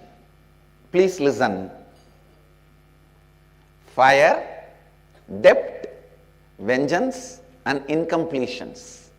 Even if little is left, it can swallow you. It can grow and swallow you. Everything should be completely burnt. Till you burn, take this vow, Naguro Radhigam, Naguro Radhigam, Naguro Radhigam, Sivasa Sanataha. Means nothing more than Guru, nothing more than Guru, nothing more than Guru. It is Shiva's teaching. Sivasa Sanataha means it is direct ordainment of Mahadeva, Shiva. I can say this is the only teaching where Mahadeva gives his name to it. He lends his authority to it. In almost 64,000 verses, totally the Mahadeva's direct teachings are almost 64,000 verses. As remembered by Mahadeva's teachings, there are a few more thousands, all put together, almost 1 lakh verses we have. In this whole 1 lakh verses, nowhere Mahadeva gives his authority to certain idea, certain teaching, other than this word, Naguro Radhigam, Naguro Radhigam, Naguro Radhigam, Sivasa Sanataha. Nothing more than a Guru, nothing more than Guru, nothing more than Guru. This is Shiva's ordainment. Guru Gita is a great book. He speaks to her about him.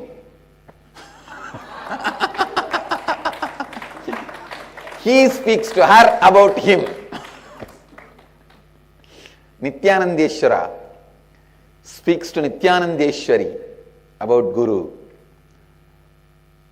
Next year, you can expect, I already committed that first inner awakening time, the whole Haridwar inner awakening time, I will be speaking on the great truths from Mahabharata. I may explain the characters, history, everything of Mahabharata, and then I may take up Guru Gita.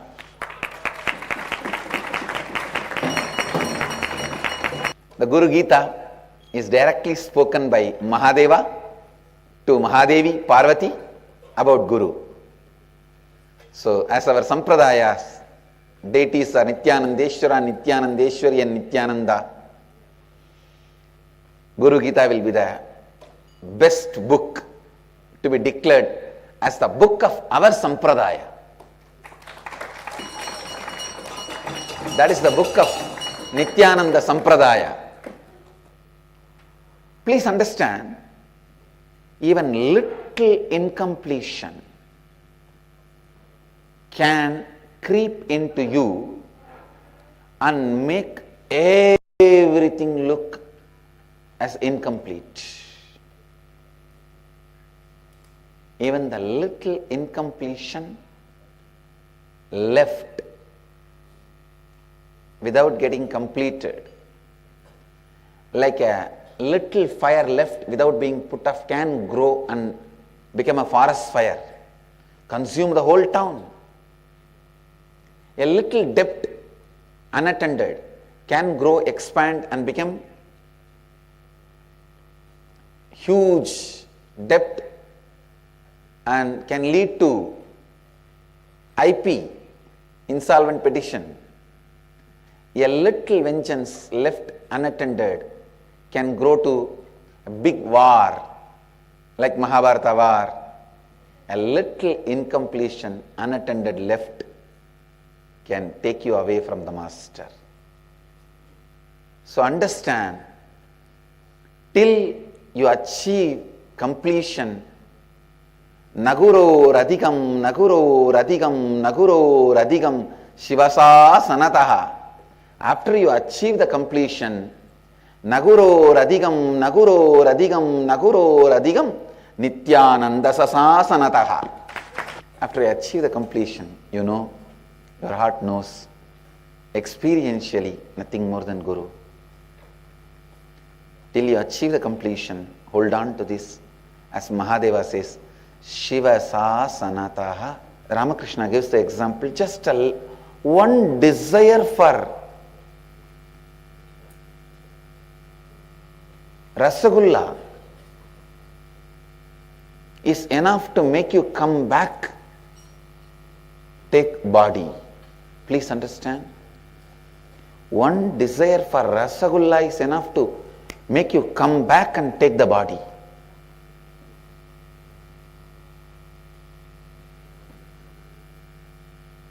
So, a little incompletion left unattended also can pull you down to Bhuloka,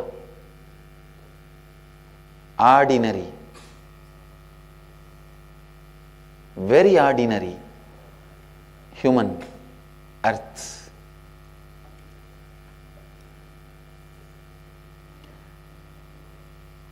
This whole year I was explaining the science of completion. As I was telling yesterday,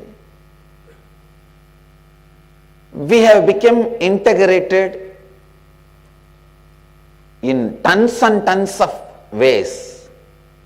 We have become authentic in many places, many of our dimensions. Still we have not become completely authentic, but we know where we have not become authentic and we know where we need to attend. It is like a Paurnami day, by its own light, moon shows where all it has black patches. Same way, by our own light, we have found where all we are inauthentic. By the power of our tapas, we have found where all we need to become more authentic.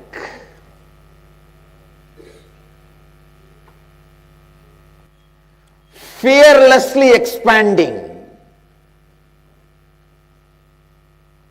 Please understand, I am defining divinity, not having fantasy about your small life, which is very cozy, comfortable, secured. Authentically being a catalyst for people to cause their reality and enriching. That is where divinity begins in you. Beyond the borders of religion, many Zen masters, Sufi saints, Christian saints have mastered this science of authentically taking responsibility to enrich the world. Today, on Christmas Day, I remember and bow down with a lot of reverence all the great Christian saints who brought the great science of responsibility to enrich in their experiential expression. There are many great Christian saints who authentically, experientially expressed taking responsibility to enrich the world. I remember all of them with my respects, love and reverence, and bless you all on this day by the grace of all those saints and Christ. Let every one of you imbibe the great quality of enriching, taking responsibility for enriching. As per the Vedic calendar, today is not the birthday of the Christ. He was born on Margazhi month, Chitra Nakshatra.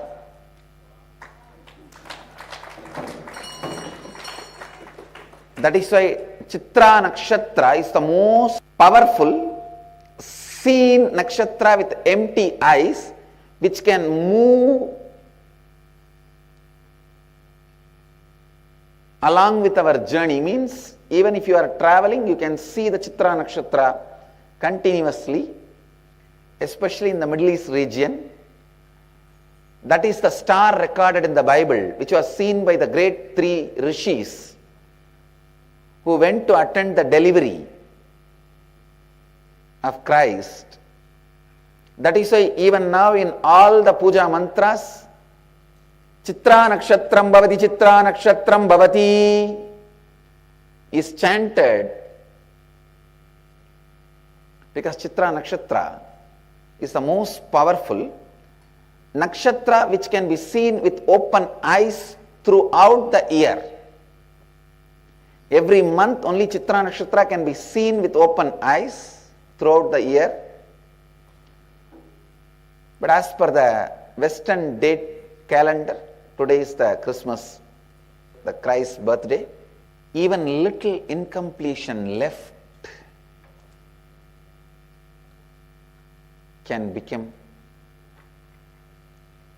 huge incompletion, because any action you do out of that incompletion is going to be causing more and more incompletion. And unfortunately, incompletion does not tell you you are incomplete. Rahu is a shadow planet. He is not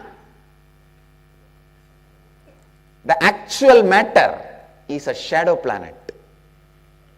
Incompletion is Rahu, completion is Ketu. Incompletion never tells you you are incomplete. When your Ketu is high, you are always pushed more and more towards Guru. Rahu's influence increases more and more on you. You are always pushed away from the Guru. To be out of the game between Rahu and Ketu create intense completion in you. Don't leave a single incompletion unattended. Rahu promises beautiful life, doesn't deliver. Ketu never promises but delivers.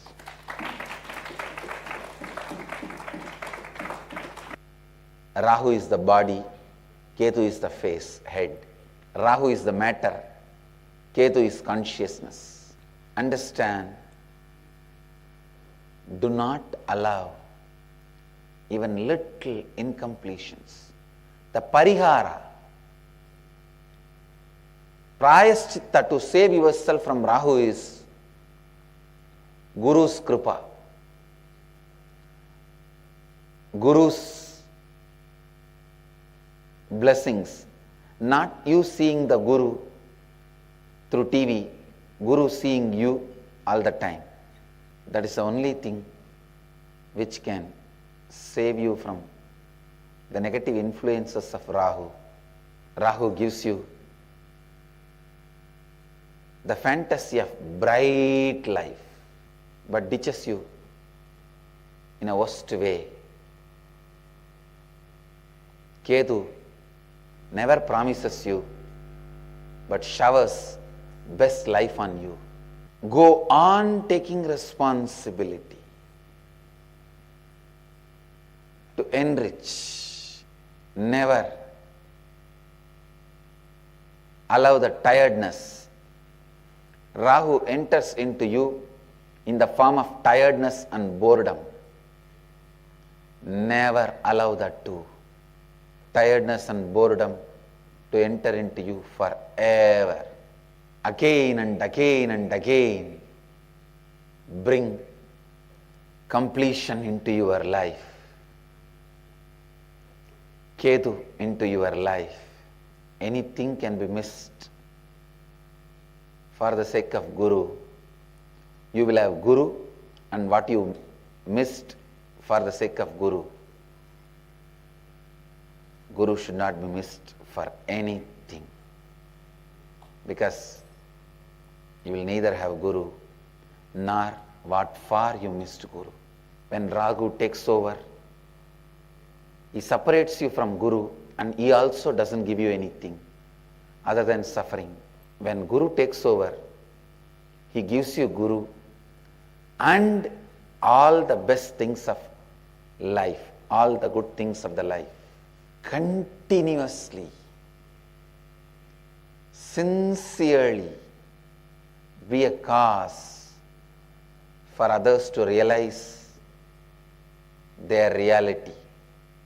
Continuously, sincerely be a cause for others to realize their reality. Go on enriching everyone's life. I tell you, your life will be enriched. Your life will be showered. Come back to Ketu and Guru's feet. Understand, Ragu can only promise, never deliver. That is why I am saying, come back to Guru using Ketu, completion. Rahu will promise, will never deliver. Ketu will never promise, but he will always shower.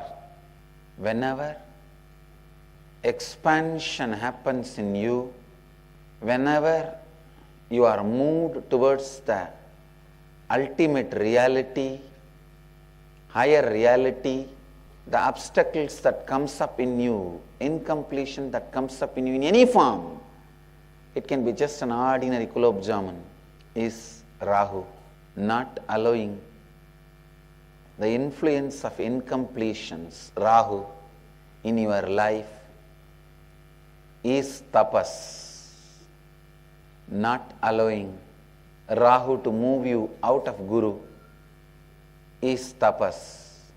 Constantly keeping you in the space of completion is the job of Ketu. Ketu brings passion for ultimate reality. Ketu brings Guru's grace, takes you closer and closer to Guru. Rahu brings distance between you and Guru. Rahu erodes feeling connection, bhakti. Ketu creates intense feeling connection with Guru. Let you all achieve, experience, live, express, radiate, share and explode in eternal bliss.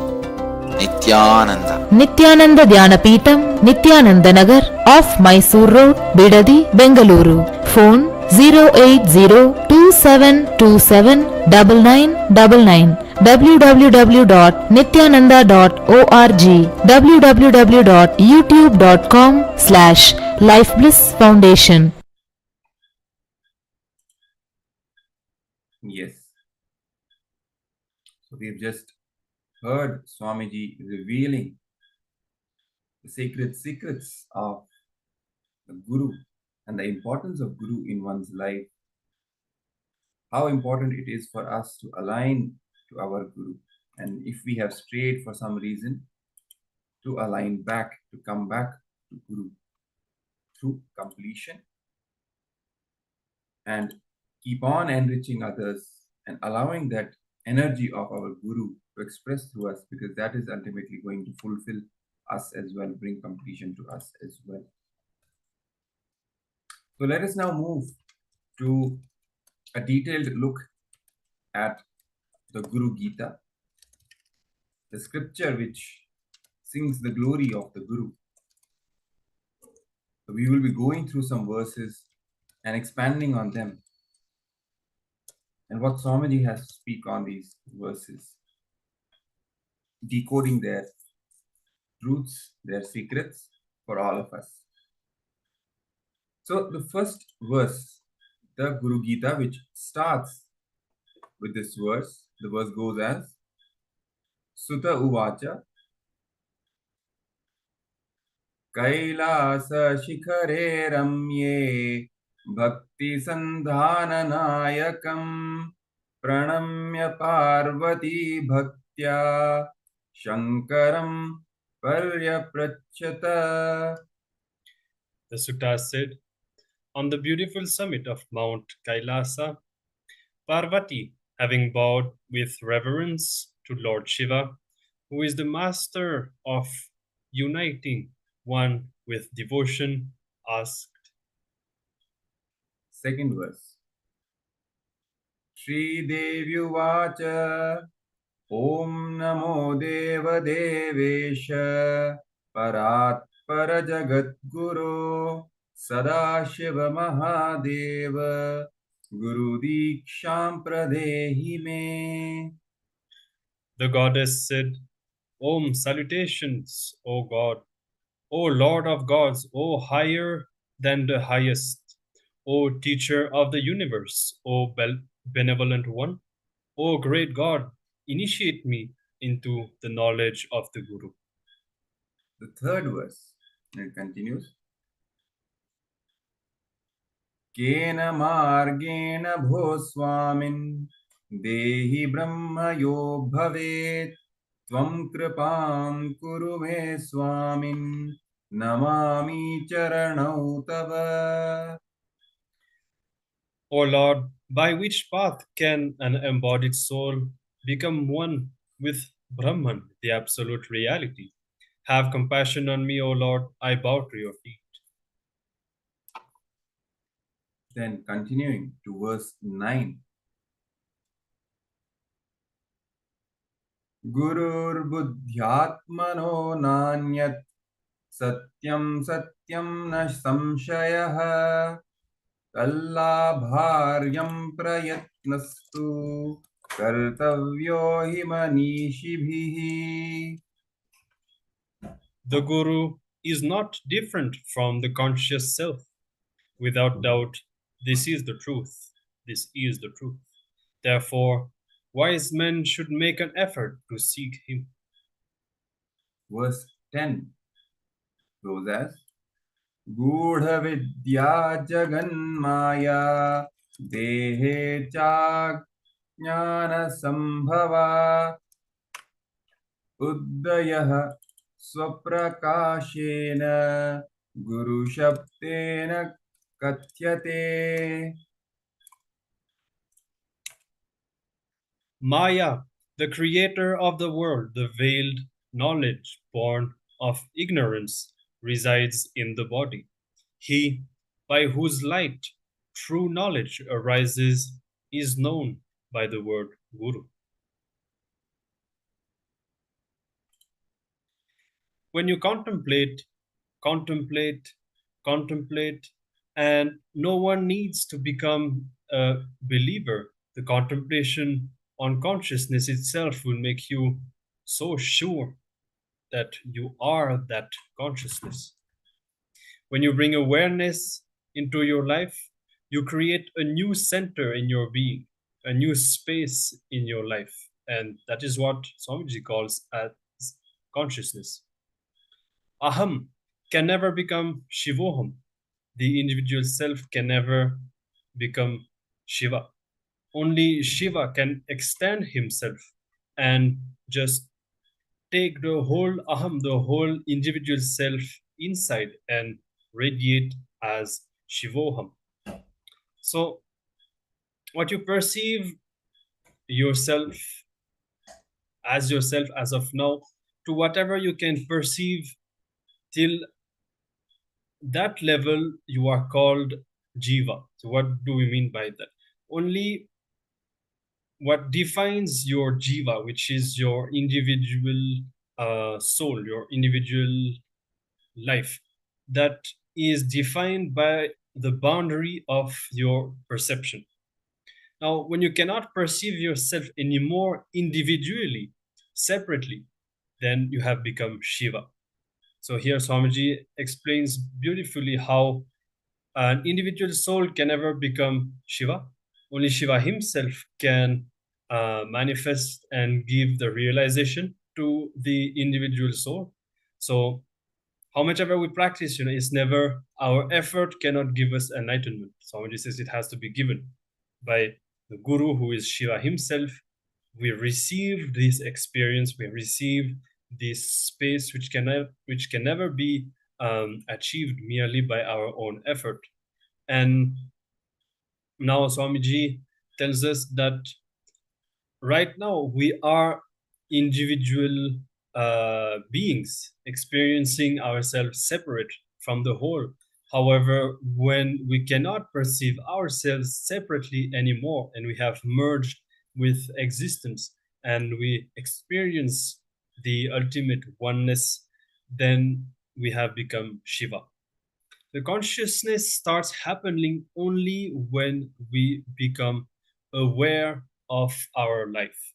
So we have already spoken quite a bit on the topic of awareness and how it is very important to infuse awareness in our present moment, in whatever we do, to move from a default state of living influenced by all our patterns and the root patterns, and to become conscious and take ownership of our reality, and ultimately to make it as we want. That this happens with awareness, and this is how we start experiencing consciousness. There's also another verse which occurs, which speaks about the same topic. And the verse is Saparyagat Chukram Akayam Avranam Ashna Viram Shuddham Apapa Viddham Kavir Manishi Paribhu Swayambhur Yatha Tathyato Arthan Vyada Dacha Chasavati Bhya Samabhya. The pure consciousness is all pervasive like space, beyond the coming and going, absolute, radiant, and self-effulgent, unembodied, boundaryless, whole beyond the subtle body, windless, muscleless, having no incompletion with the body, beyond the gross body. Consciousness is the ever pure space, devoid of the dirt of ignorance, beyond the causal body, and is untouched by the delusion of incompletion. Consciousness is the all knowing seer of all, past, present, and future, the Lord of all minds. Consciousness transcends all beings. Consciousness is self existent by itself with its independent will and intelligence, having no cause for its happening.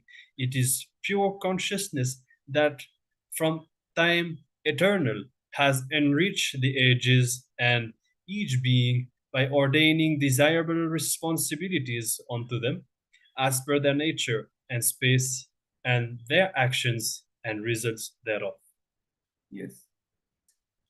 And in fact, your conscious decision to empower oneness experience is enough for the oneness to blossom in you. It's just a matter of your conscious decision that, yes, I am going to manifest this oneness experience in me.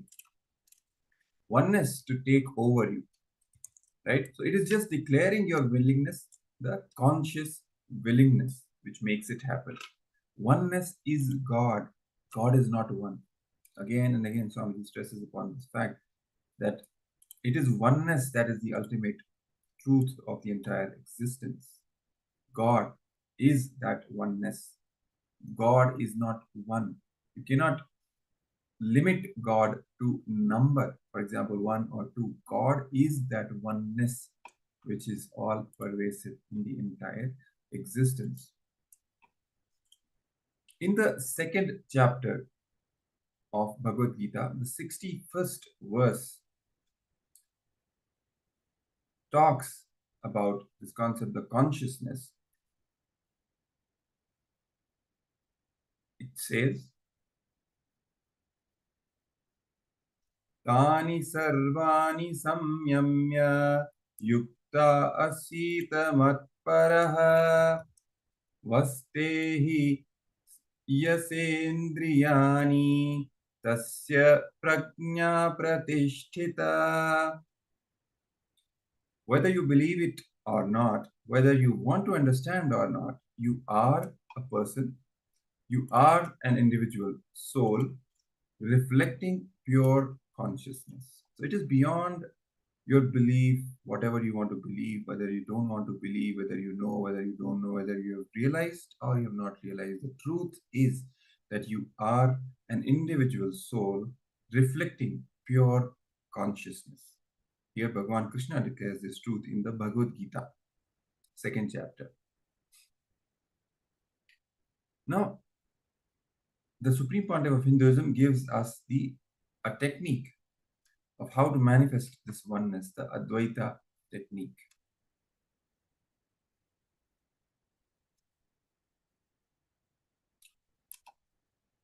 Let's directly hear from Swamiji as he expands on this truth and explains to us the secret about consciousness and oneness. Let's hear. स्वभावचिन्मयानन्दं कृपापूर्णं जगत्पतिं हरिषड्वर्गजेतारं नित्यानन्दगुरुं भजे. We all know two things: life and death. These two basic things we all know. Life moves from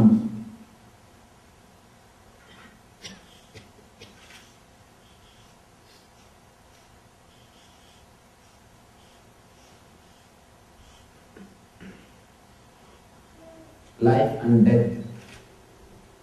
Constantly life is slipping, entering into death.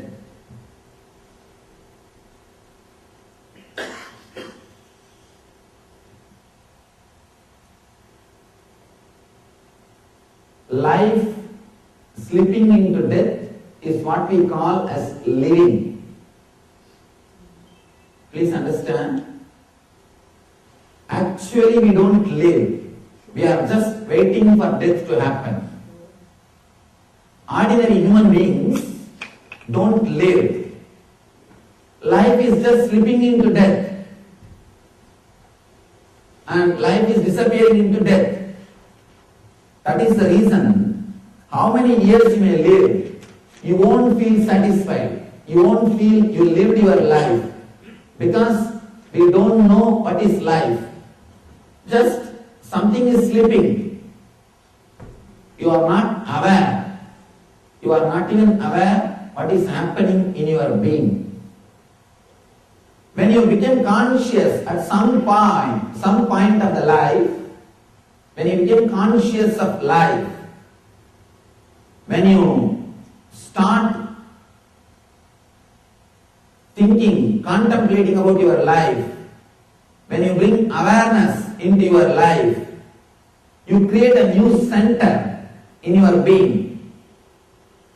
Between this life and death, when you bring more awareness into your life, you create a new center, new space in your life, what I call consciousness. Whenever you are conscious, you will start deciding about your life. Please be very clear. Whenever you are aware of your life, you will naturally start deciding. For example, the more you become aware, more you start designing or choosing what type of car you should drive, what type of house you should live, what type of life you wanted. Every inch you start deciding. You start deciding about every inch. You become conscious about everything, how you should talk, how you should behave, how you should think. Every inch you start becoming aware. The consciousness starts happening only when you become aware.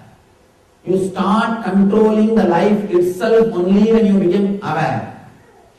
So awareness creates a new thing in your life. You start controlling the life. Only when you become aware, you start controlling the life. And if you become completely aware, you will start controlling the death also.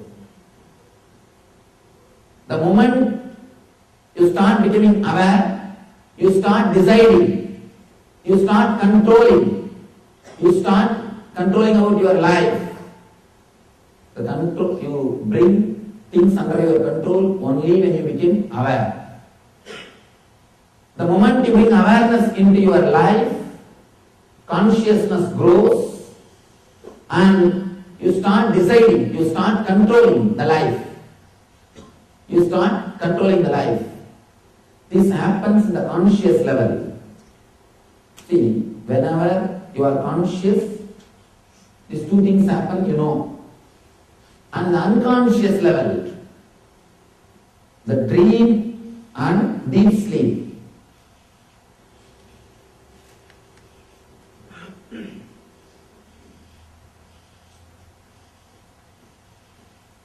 If you are consciously thinking, it is life. If your consciousness can't think, it is death. In the unconscious level, if you are aware, it is dream. If you are not aware of anything, it is deep sleep. It's a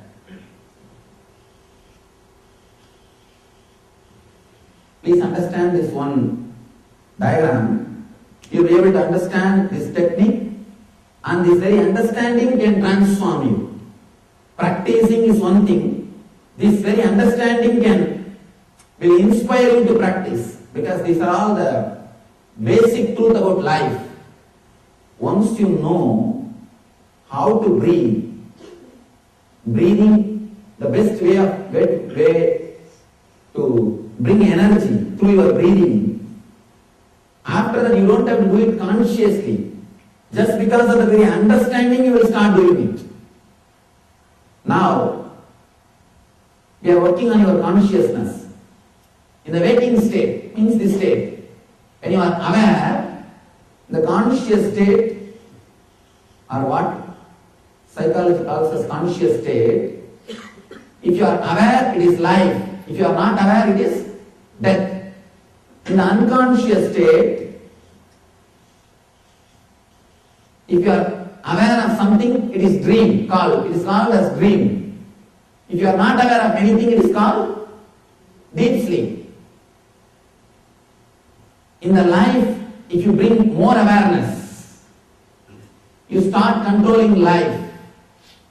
Same way, in the dream, if you start bringing more awareness, you will be able to control the dream and the deep sleep. Understand? This is the conscious level. In the conscious level, if you are aware of any movement around you, it is called life. If you are not aware of any movement, it is called death.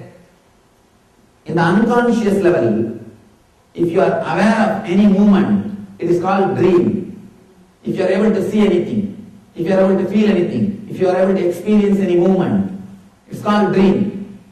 In the unconscious level itself, if you are not able to feel anything, if you are not able to understand any movement, anything, then it is deep sleep. These are the four things. Between life and death, if you become aware of living, if you are conscious about living, you start controlling the life. You start deciding. You think, I think this type of car won't help me. This type of house is not going to work for me. I think enough with this wife. You start deciding. I'm done with this job. You start deciding. The more you become conscious, you start chiseling your life. You start controlling, deciding your life. Same way, again here, if you bring little more consciousness to this space, if you become conscious of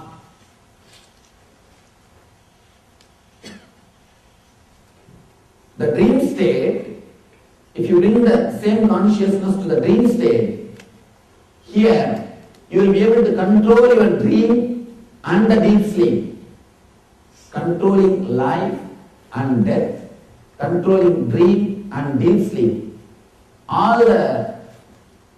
Both controlling life and death, controlling dream and deep sleep, both requires one important thing, awareness. Awareness is the main key to control life and death and to control dream and deep sleep. Here Shiva is giving you the technique to bring awareness into your dreams. To bring awareness into your dreams. And he says, bringing awareness into your dream not only can help you to control the dream and deep sleep, it can help you to control the death and life also. We may think how he is answering. Let us see the sutra and you will see the answer. He goes to the extreme of saying, all of us know, if you bring awareness in the life, you can control your life. If you become completely aware of the prana flow, how the prana is coming or how the prana is going, how to retain more prana in the body, you can control the death also. This all of us can understand. But Shiva says, bring awareness to the unconscious, to the dream state. Not only you will be able to control the dream, you will be able to control the deep sleep. He says you will be able to control the death and life. He gives so many different techniques. He offers so many different techniques to give us the experience of ultimate truth and energy. How Shiva is saying control over dream and deep sleep can bring the control over life and death. Let us see.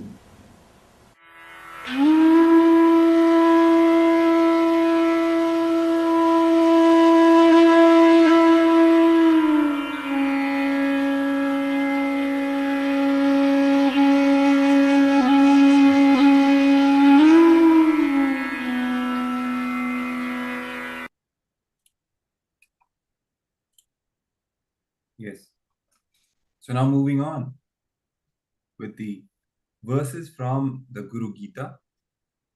The verse 30 from the Guru Gita says, Krimi Kita Bhasma Vishtha Durgandhimalamutrakam Shlesham Raktam Tvacha Mansa Vanchena Varanane.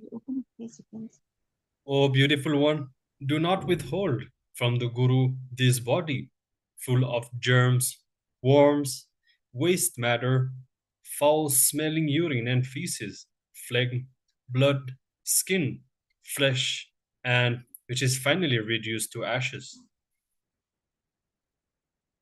Verse 31.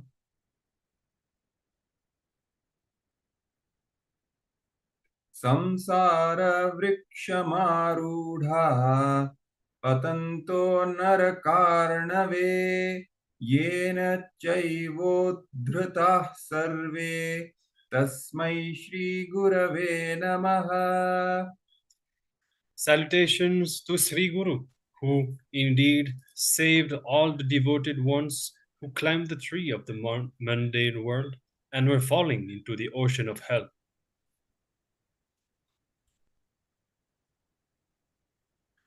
Expanding further on seeking and describing the qualities of a seeker, of a true seeker, the Supreme Pontiff of Hinduism reveals that a seeker is whose very bone marrow is after the truth of life.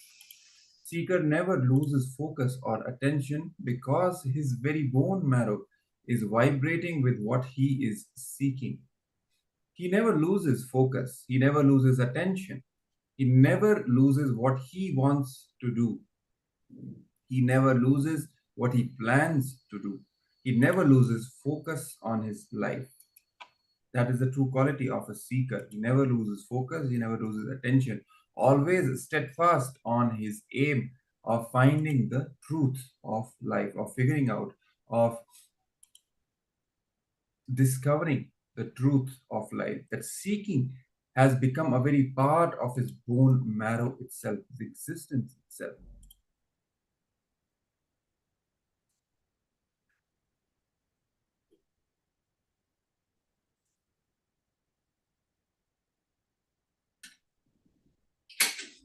Continuing, the Supreme Pontiff of Hinduism reveals, when your seeking becomes very intense, when your whole body and mind boils with the seeking, automatically body and mind evolves to a level where your body dries up and brain develops this rich, subtle grooves where superconsciousness can reflect beautifully and powerfully.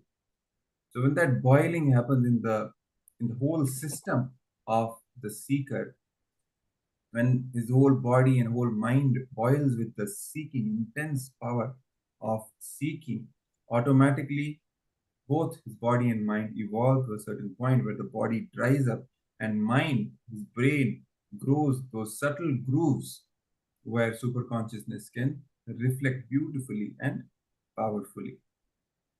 Being a seeker is much more than following a few spiritual practices. Seeking is intellectual wealth.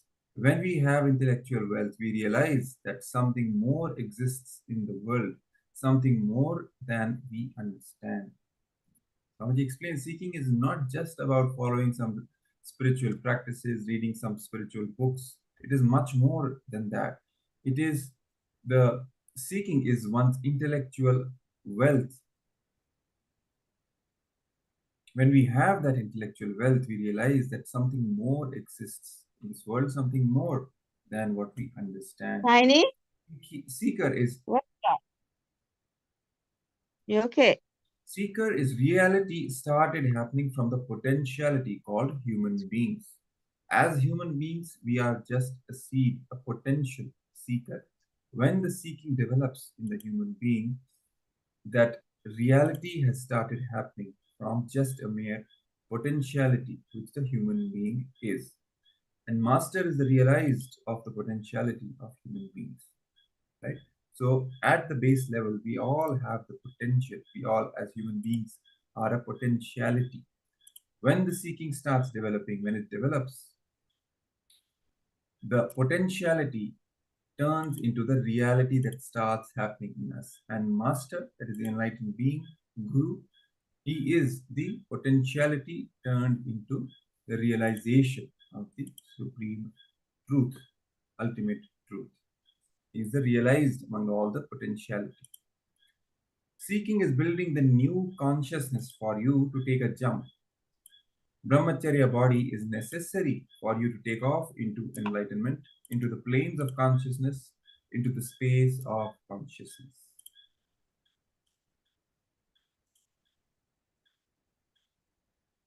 Continuing with the Guru Gita.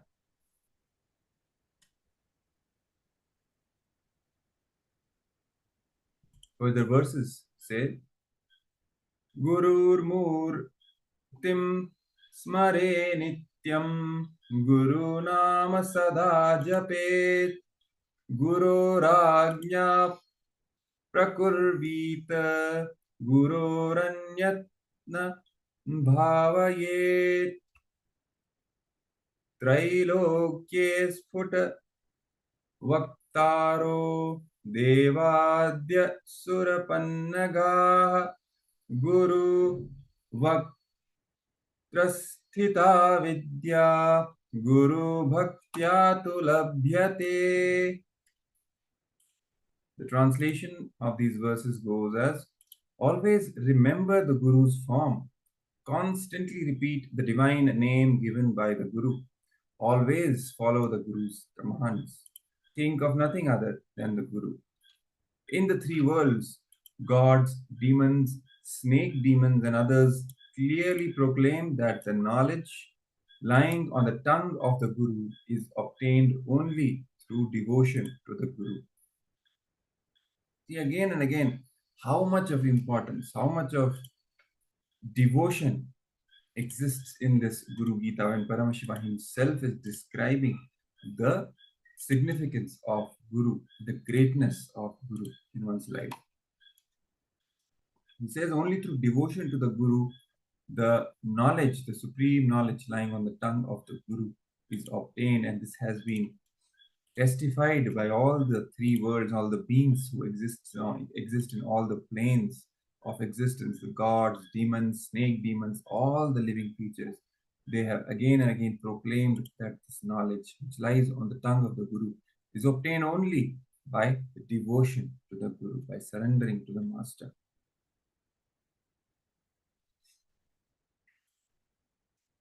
So whenever you declare your integrity to Guru, all the strength of the Guru becomes your strength. All the powerful cognitions of the Guru become your powerful cognition. Declaring integrity to Guru makes you one and equal with Guru. Master is master card. Simple integrity to Guru. Guru's words is the master key. Basically, simple obedience. Just doing what the master says. That is the key. His entire energy, his powerful cognitions, his experience, his initiation, all of it just becomes a part of you. And you start manifesting your master. You start manifesting him through your body and mind. So all his power and strength become your strength as well. How? Just by declaring simple integrity to Guru, just by following Guru's command, just by following Guru Vak, just by following Guru's words. Moving on, the Guru Gita says, Evam Guru Padam Shreshtham Devanamapi Durlabham Ha ha hu Ganaishchaiva Gandharveshcha Prapujyate. Thus, the state of the Guru is the highest, difficult even for gods to attain. It is worshipped by the followers of Haha and Huhu and other Gandharvas, the celestial musicians. Now, the Guru is Shiva himself. The Guru or the Master is not just a vyakti, a person as we imagine. He is a tattva, he is a principle. He is simply a physical representation of the divine. In the Sanatana Hindu Dharma, the Guru is said to be even more important than the concept of God, because the Master is the doorway to one's own experience of the divine. So the Guru is the mirror that helps you to recognize the truth that is already within you. Making yourself as a follower for yourself is the first job of the Guru.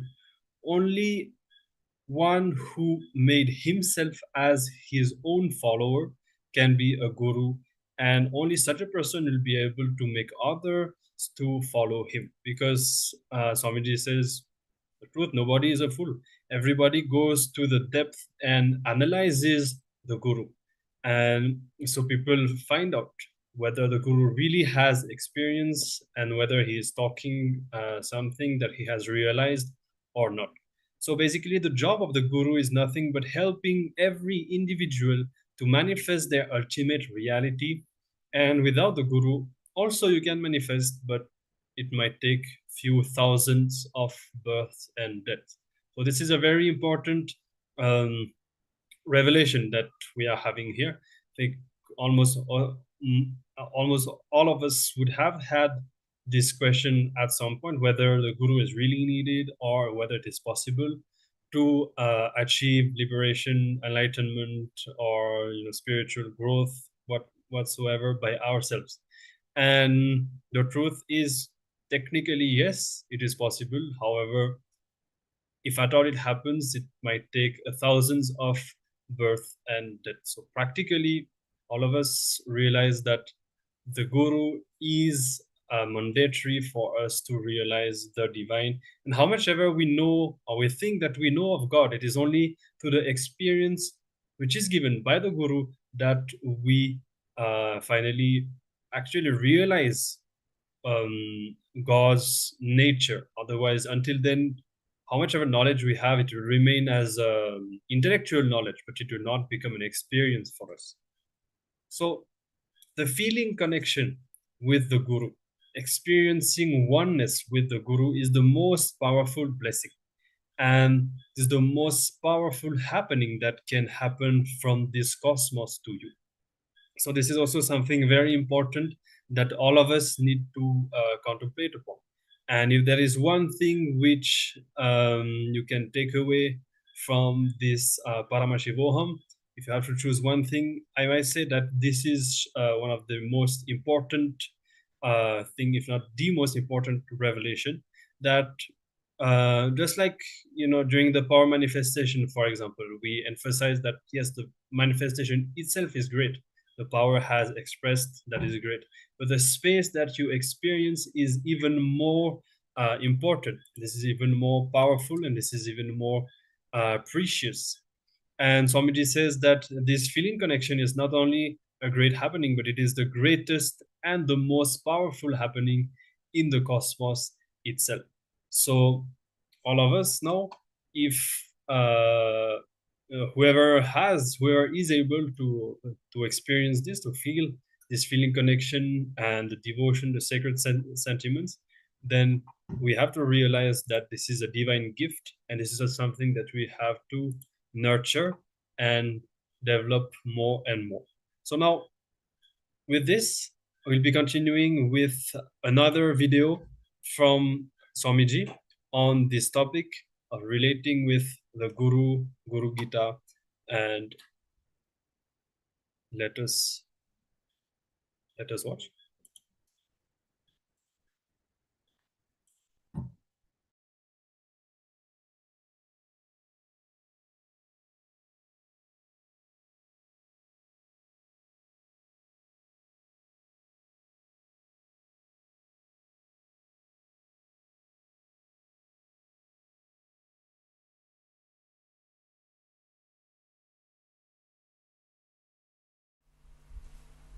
Next question. Why do we need a guru? For anything in your life, you need a guru, teacher, mentor. Even if you want to learn a simple thing to eat or dress or cook, anything, you need a teacher or mentor. Even ordinary outer world simple things which can be learnt by manuals, books, even for that you need a guru. Then understand the inner world. Almost you are trying to reach the sun with bullock cart. With your ordinary logic, you are trying to experience the highest possibility for consciousness. So it's like trying to reach sun with a bullock cart. So naturally, you need a person who did it. You need guru who did it and who can take you there.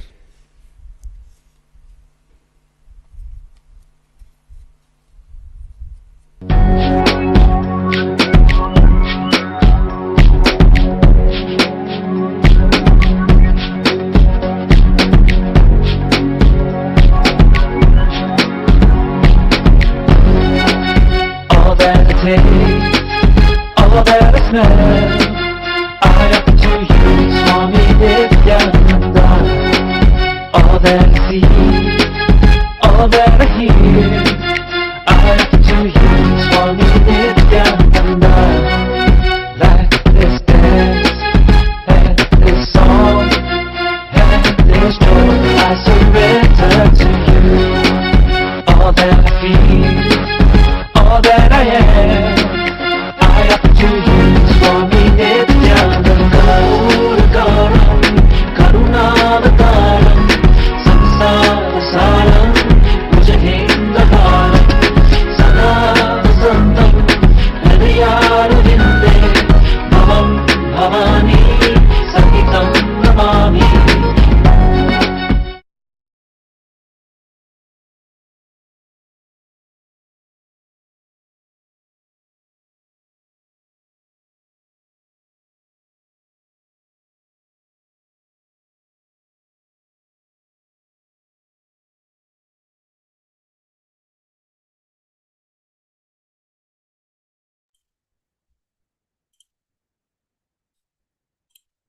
So now moving on with the further verses of the Guru Gita, going deeper and deeper into our understandings of the Guru, Paramashiva says, Guru padodakam pitva gururuchishta bhojanam Guru murte sada dhyanam Guru mantram sada japet. Take a sip of the water of the Guru's feet and eat the food that has been left by the Guru. Constantly meditate on the Guru's form and always repeat the Guru's mantra. Verse 54 from the Guru Gita says, Swadeshikas yaiva sharira chintanam Bhavedannasya Shivasya Chintanam Swadeshakasyaiva cha Nama Kirtanam Bhavedanasya Shivasya Kirtanam. To contemplate the form of one's own Guru is to contemplate infinite Shiva. To sing the glory of the Guru's name is to sing the glory of infinite Shiva. Dhyana moolam guror murti, puja moolam guru padam, mantra moolam guror vakyam, moksha moolam guru kripa. The root of meditation is the Guru's form. The root of worship is the Guru's feet. The root of mantra is the Guru's word. The root of liberation is the Guru's grace. Verse 91. Hridam bhuje kirni kama jansthe simhasane samsthi tad divya murtim Dhyayed Guram Chandrakala Prakasham Chitpustakabhishtabaram Dadhanam. Meditate on the divine form of the Guru, seated on the throne situated in the center of the pericarp of the heart lotus, shining like the crescent of the moon, holding the book of knowledge and the mudra that bestows the desired boon. The descent of consciousness into the material embodied form with the apparent attributes of a human being is the actual descent that happens. This is a conscious descent, as it happens from the pure intelligence, compassion, and energy of the universal consciousness, which pervades all the dimensions of space-time. So here we have a beautiful description of what is incarnation, what is an avatar, how even though living among humans in a human form, the incarnation is not a human being. An incarnation is the embodiment of the pure intelligence, compassion, and energy, and the universal consciousness. So Swamiji always says, should never see me as a human being. Always remember that I am Paramashiva. It's important to have a solid understanding, and so that we always remember that Swamiji is not a human being, but the ultimate consciousness embodied. Now, the master is like a radiating light, and your body and mind is just like a mirror. When you sit in an unclushed space, in a receptive mood, in the master's presence, all your bodies and minds become mirrors reflecting the master's consciousness. And they get focused like laser beams, aligned and polarized towards the master's consciousness. So his bioenergy is directly transmitted into you, and your body becomes light and just flows in the ether. So here, another very deep description of what happens when we sit with the master. Swamiji says that even if you do not understand what he is saying, even for example, if you do not understand Tamil language and Swamiji is speaking in Tamil, you should sit still, come to the satsang and sit in the presence of the master, because more than listening to words or receiving intellectual knowledge, whenever we sit in the presence of the master, this great alchemy process happens. And by mirroring the state, the consciousness that the master is living in, we experience the same and we receive the same into us. Now, moving on to the verses which actually describe that the Guru is the ultimate nature of the Guru, the significance of the Guru. The verses goes as, and they are very popular verses as well, which form part of our daily, day-to-day puja, our invocations of the Guru.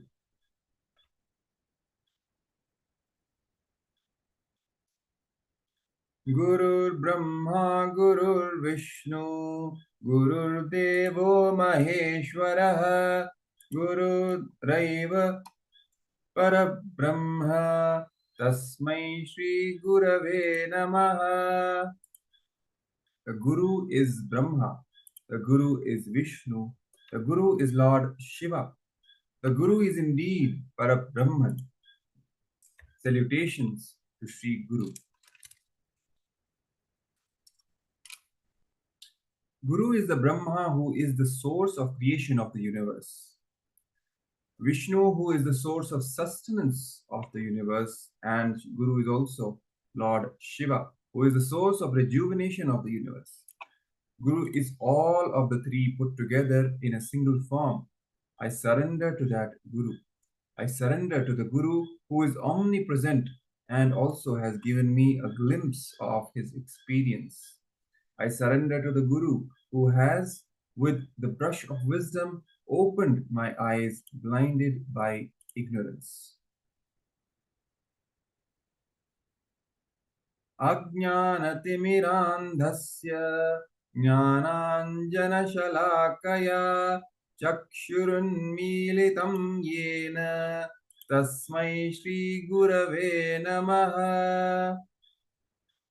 Salutations to Sri Guru, who with the collyrium stick of knowledge opens the eyes of one who is blinded by the darkness of ignorance.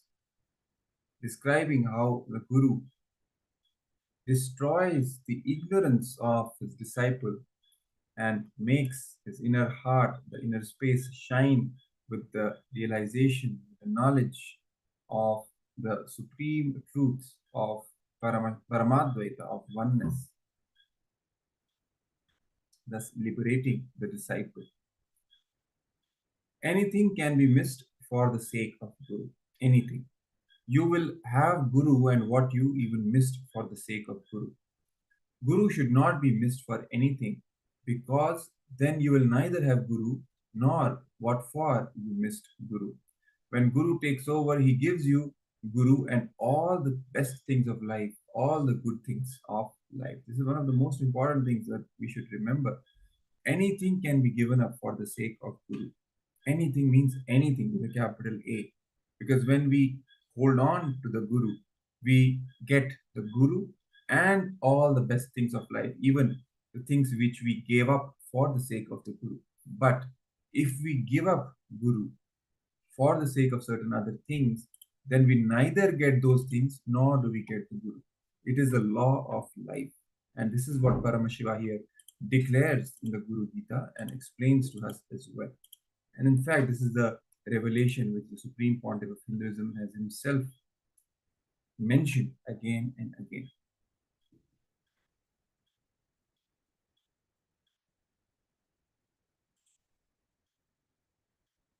Now continuing with the Guru Gita verses. Nana rupam idam sarvam na kenapyasti bhinnata karya karanata chaiva tasmai Shri Gurave Namaha. All of this universe appears in various forms, but there is no difference in him from anything. It is merely an illusion of cause and effect. Salutations to Sri Guru who reveals this truth.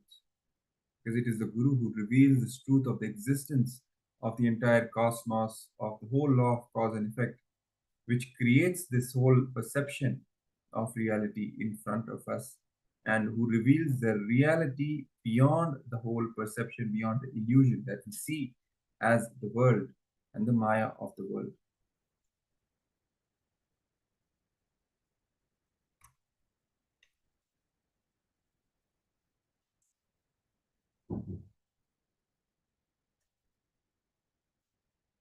He wants you to realize oneness. Here Swamiji is describing about the Guru. He wants you to realize oneness more than you want to realize oneness. What is the success of Guru-disciple relationship, one may ask? And Swamiji says, you realizing the oneness with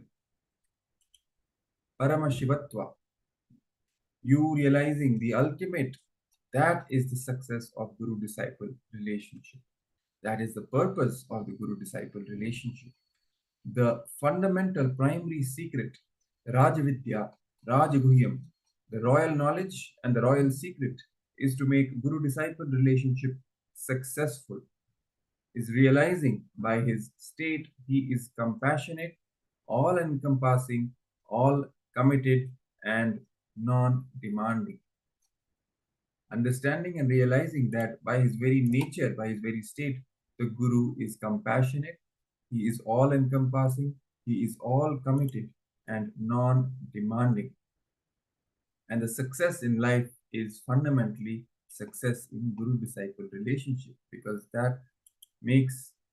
that keeps as the core the real goal, the real purpose of life, that is to attain liberation, is to realize oneness with Paramashiva.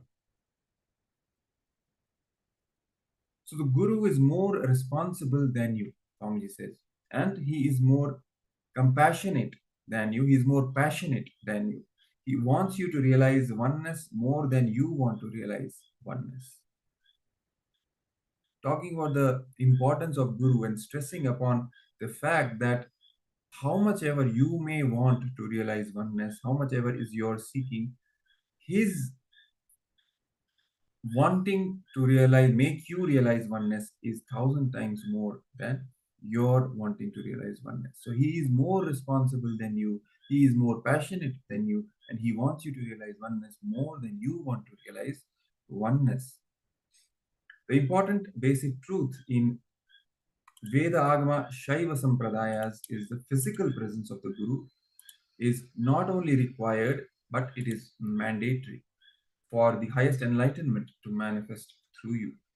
This is one of the truths which we have to understand in the Vedagamic, the Hindu Shaiva Sampradaya, especially the physical presence of the Guru is mandatory. It is not just only required for the enlightenment of the disciple, but it is mandatory, because the disciple and the Guru have to be in the physical vicinity of each other, closeness, physical closeness, for that ultimate flowering of enlightenment to happen in the disciple, and hence the ultimate success of the Guru-disciple relationship also to happen. So even if you hear about ultimate, supra-ultimate, ultimate, supra-ultimate, it is going to happen only through your Guru. No matter how much ever you read about the ultimate consciousness, the ultimate truth, and this and that from scriptures, from other people, ultimately it is going to become the experience for you only and only through your Guru. Only your Guru will give you that experience. Only he is going to train you and evolve you into realizing the truths in your own consciousness. That is Guru Bhakti. Understanding this is Guru Bhakti. That is a chastity, and that leads to the ecstatic response of Sami Anada.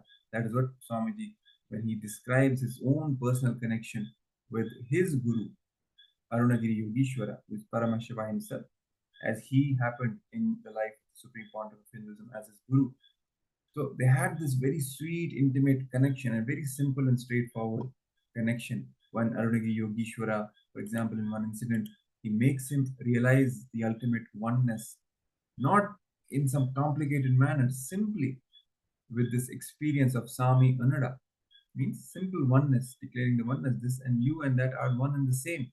And Swamiji had that click suddenly with that simple statement in Tamil language, and he experienced that everything, he was one with everything. He had that oneness experience. So understanding that no matter how much you read or listen or hear about the ultimate, supra-ultimate, ultimate, supra-ultimate, ultimately it's going to happen only through your Guru. When you understand that, it develops as Guru Bhakti in you, it develops as chastity in you, and that chastity and Guru Bhakti only lead to this ecstatic response of Sami.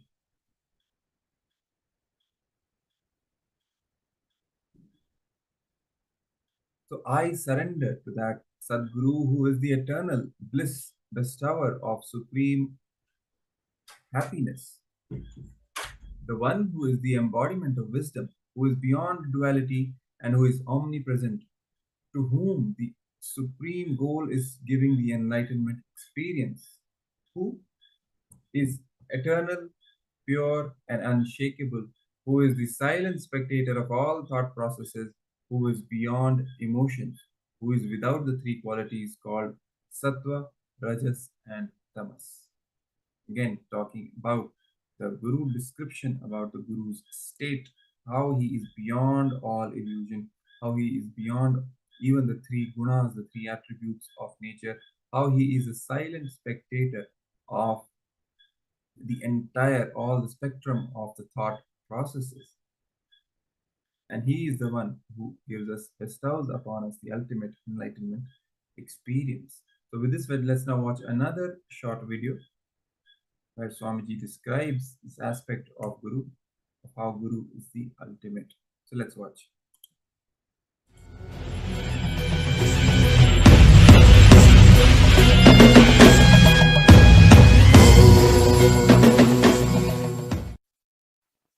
The one seed Arunagiri Yogeshwara has put in me is, he is real.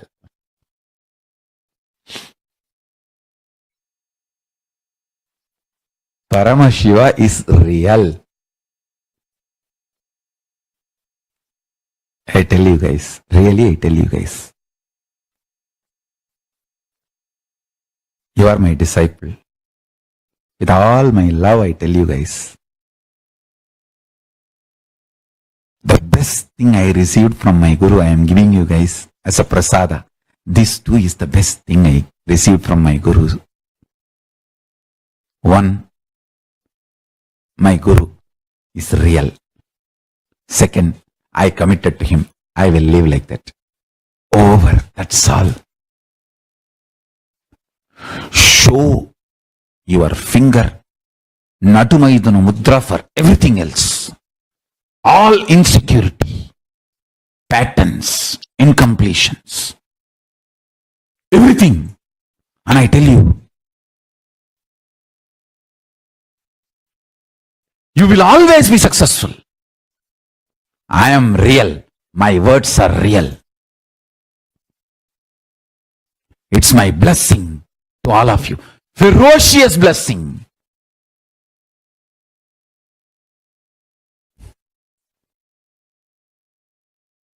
Blessing enforced on you. A ferocious blessing. I give you the ferocious blessings. My disciples always win, succeed. The ecosystem of Tiruvannamalai gave me competence to live, not stupid any qualifications. Qualifications can be an introduction. When you talk about you to others, when you try to sell, qualification is like that gift wrapper. How they wrap it up with a jig paper. It can be gift wrapper. Competence is the real gift inside the wrapper. These powerful cognitions made me competent for life. Arunagiri Yogeshwara is such embodiment of that powerful cognition. I tell you, when I touch him by the hand, I used to feel that sweetness and that kick in the tongue. Just touching him by the hand. I just sat.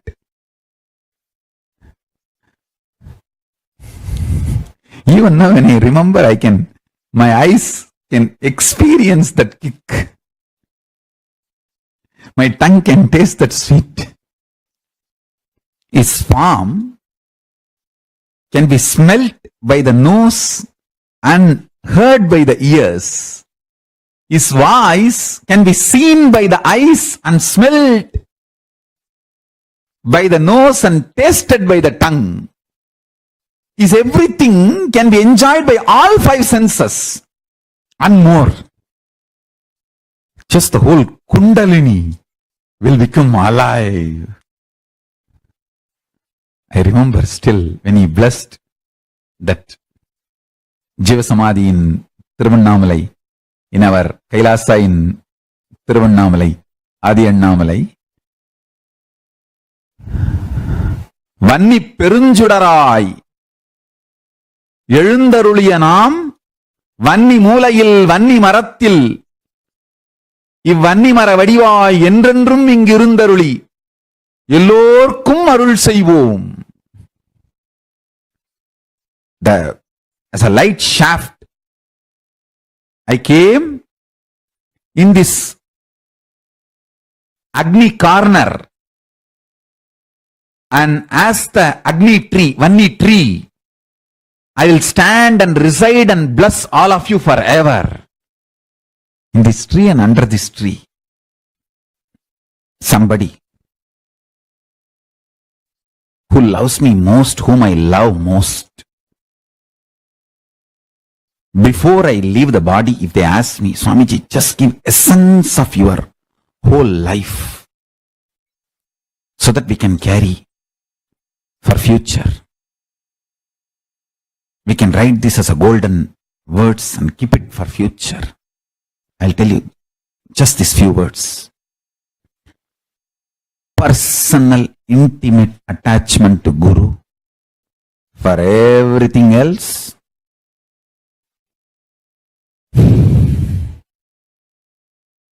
everything else is an incompletion. How it should be treated, you know, I already taught you. Madhya Maithuna Mudra. Sanskrit word gives a very decent spiritual look. If I tell in English only, it will become a viral video. So I told Sanskrit, Madhya Maithuna Mudra. See, all of you do Anganyasa Karanyasa. You know the fingers name. Angushtabhyam Namaha Darjanibhyam Swaha Madhyamabhyam Vashat Anamigabhyam Hum Ganishtabhyam Aushat. So you know Anganyasa Karanyasa mantra. Everything else is incompletion. Understand? Everything great expressed in me just when I remembered my personal intimate attachment, my connection with my Guru Arunagiri Yogeshwara is real. Just let me remember his name, his form, and him, and be attached to him forever, ever, ever, in all the raw ways, not socially decent or socially polite, absolute oneness with him. That's all is the essence of my life. Everything else, you don't know what to do. Whenever I carried these cognitions, Paramashiva just exploded through me, manifesting all the best things. My attachment to my Guru destroyed all other attachments and finally made oneness. Still in my computer screen in Facebook, some Arunachala's photo come, I'll stop everything and sit and bow down and connect like a school kid. These guys may be giving me some big legal update and the updates about so many things happening. I'll say, wait.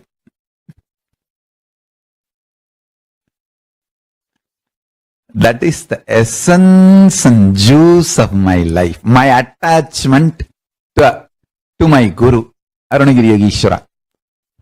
If I look, what is the essence of my life? My personal attachment to my Guru. That's all. All the best things in my life I received only from that. I don't even want to use the word Guru Bhakti. That looks too big and Vedanti. I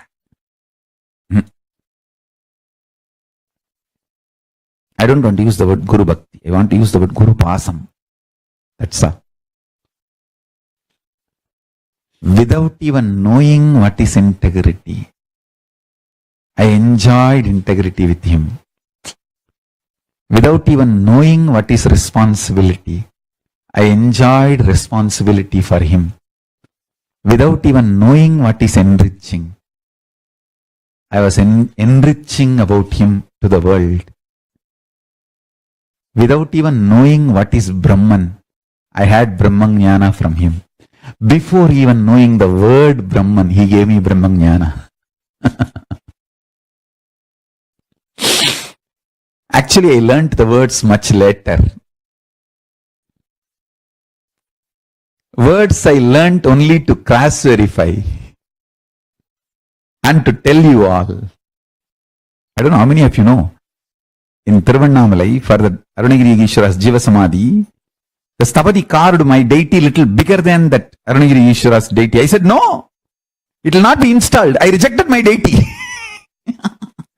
It was perfect, but I rejected. No, make smaller than Arunagiri Ishwara.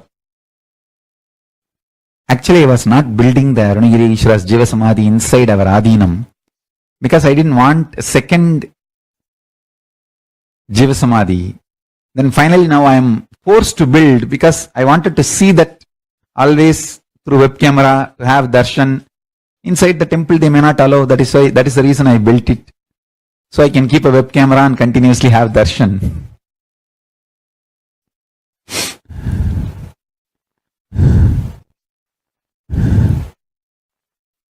Raw attachment. Pasa as per Agama, not Bhakti as per Vedanta. I am not interested in that. I am interested in raw attachment with my Guru and raw obedience.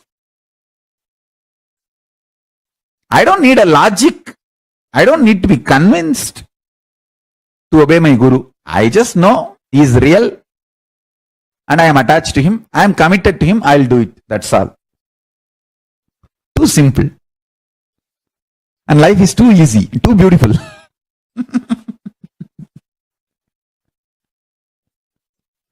And too exciting, too inspiring, continuously enlightening, successful. Wherever I obeyed my Gurus, I was successful. You can all have darshan of Arunagiri Yogi Ishwara.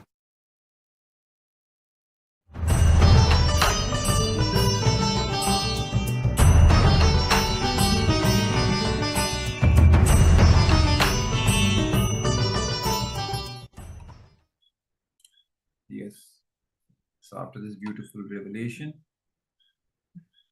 by Swamiji about how Guru is the ultimate reality in life, let us now move to the internalization exercise. It's going to be the Sangha Sankalpa process.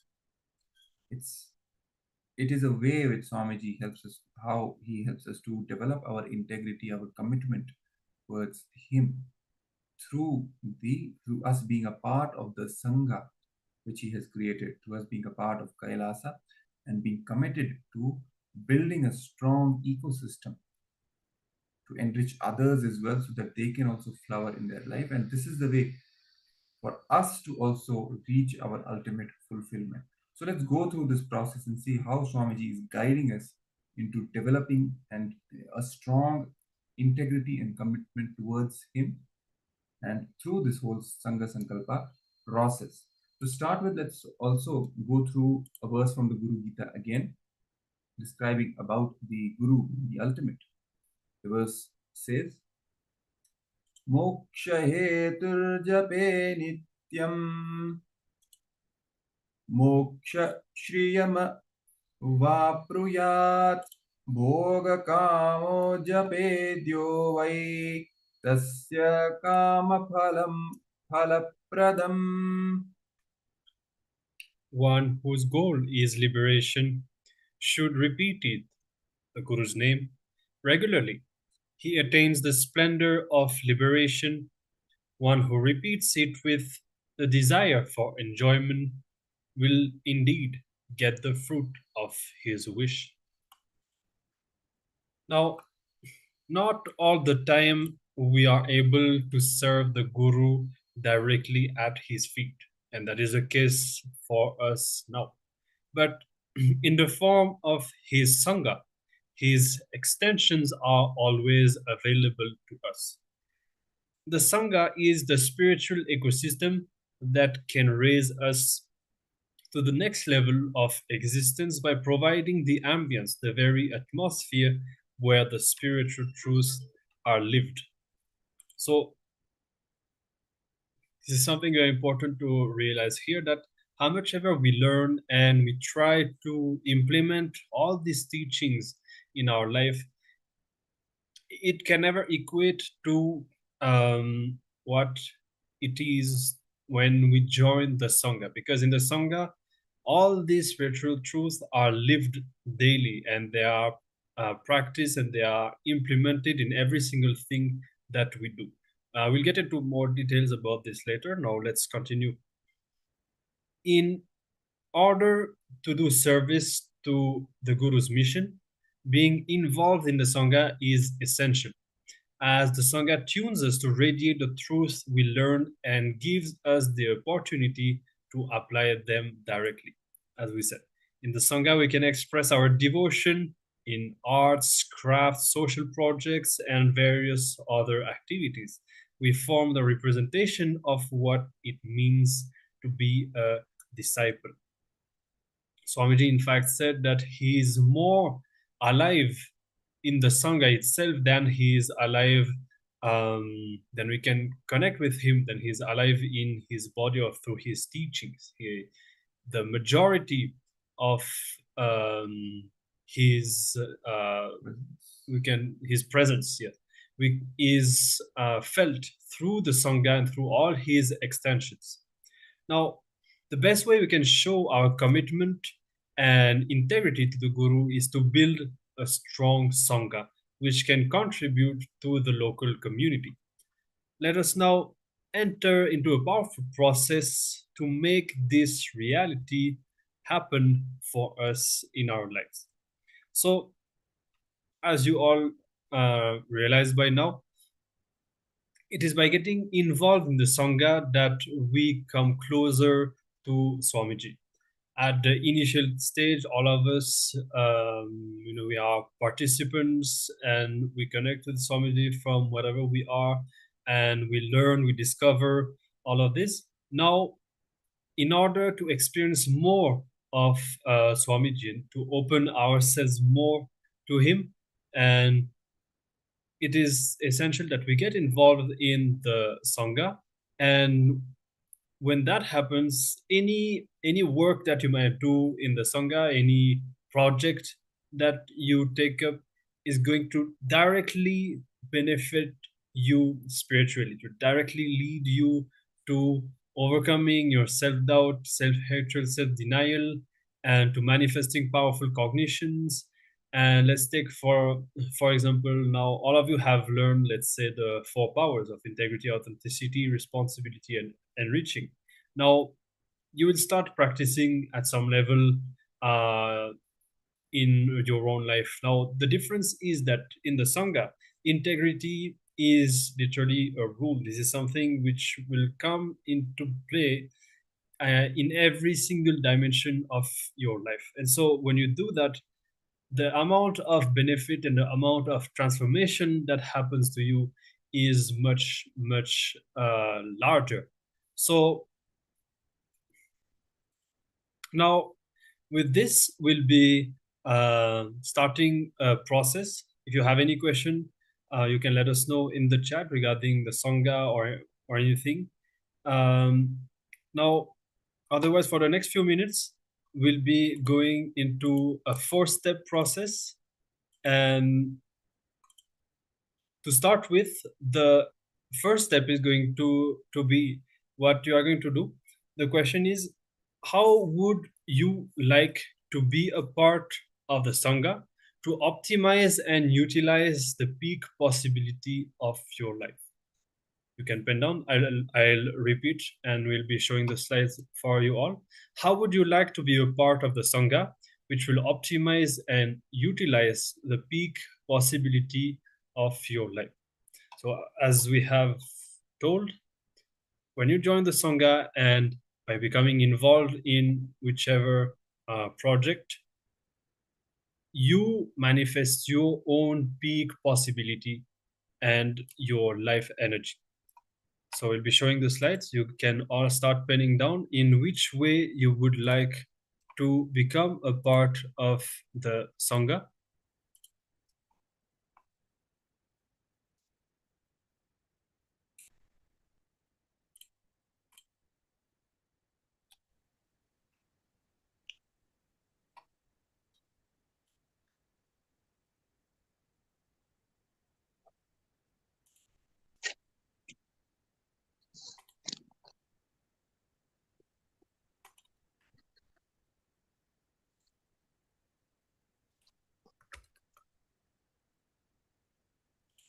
You can now start penning down.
Now, as you are penning down how you can contribute to the group reality of the Sangha, what incompletions are coming up within you. You can pen down that also.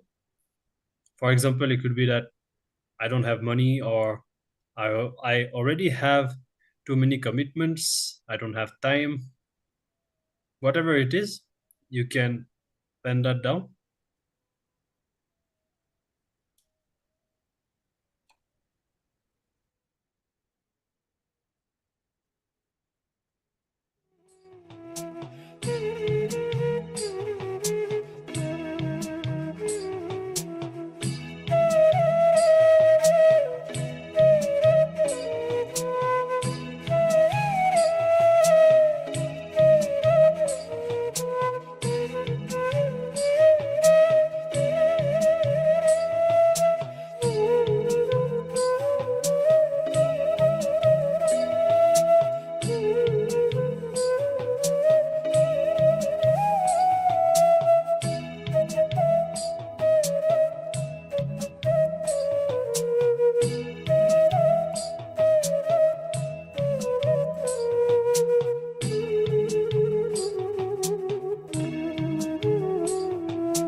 Yes.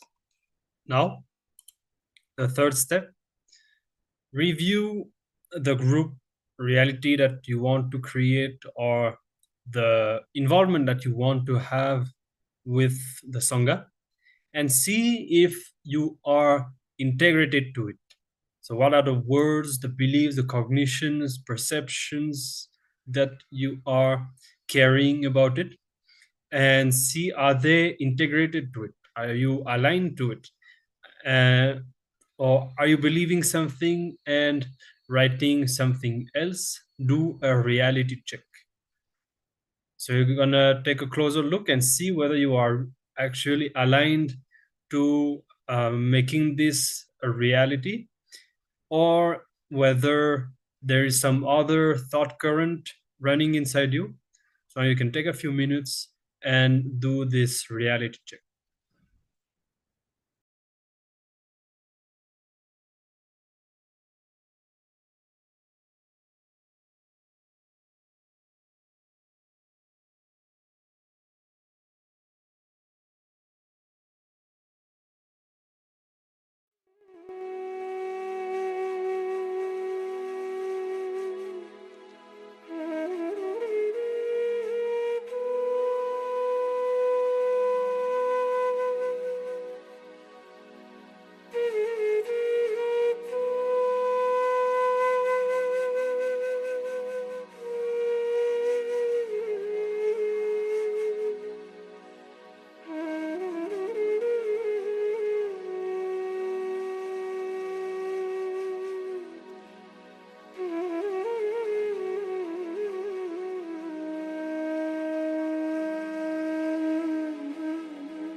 Yes. Now, step 4, very shortly, you can all declare your contribution as a detailed message in the chat, and you can start getting involved.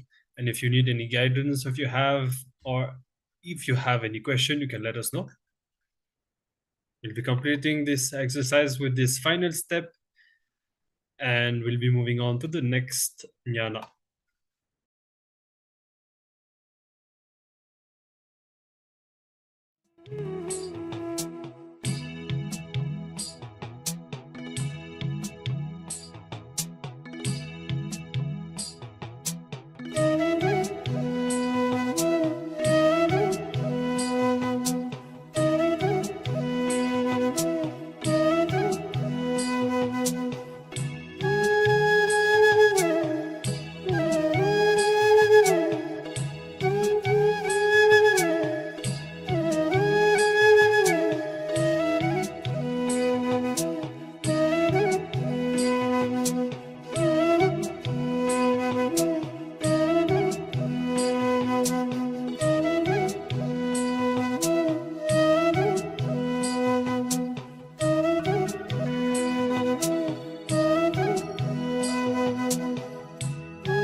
Okay, so Ma Parameshwari and Ma Lalita have already posted their declaration.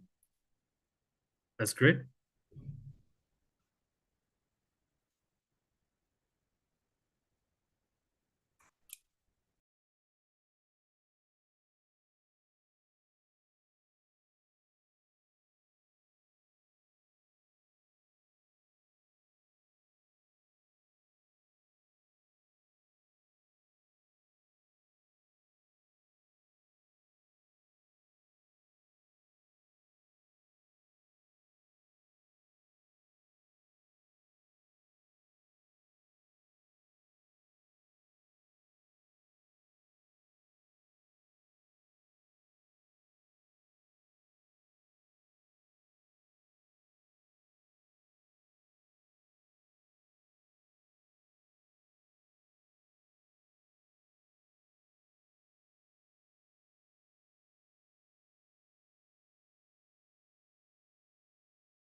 And Vishwanatanaya also is declaring to contribute. That's good.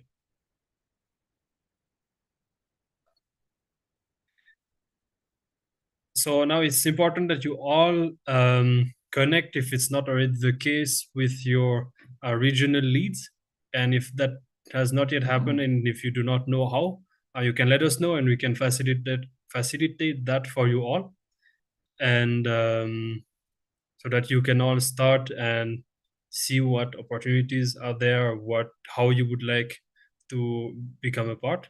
So if you need any assistance for that, just let us know here on the chat, and we'll get in touch with your local leads, and we'll help you to start.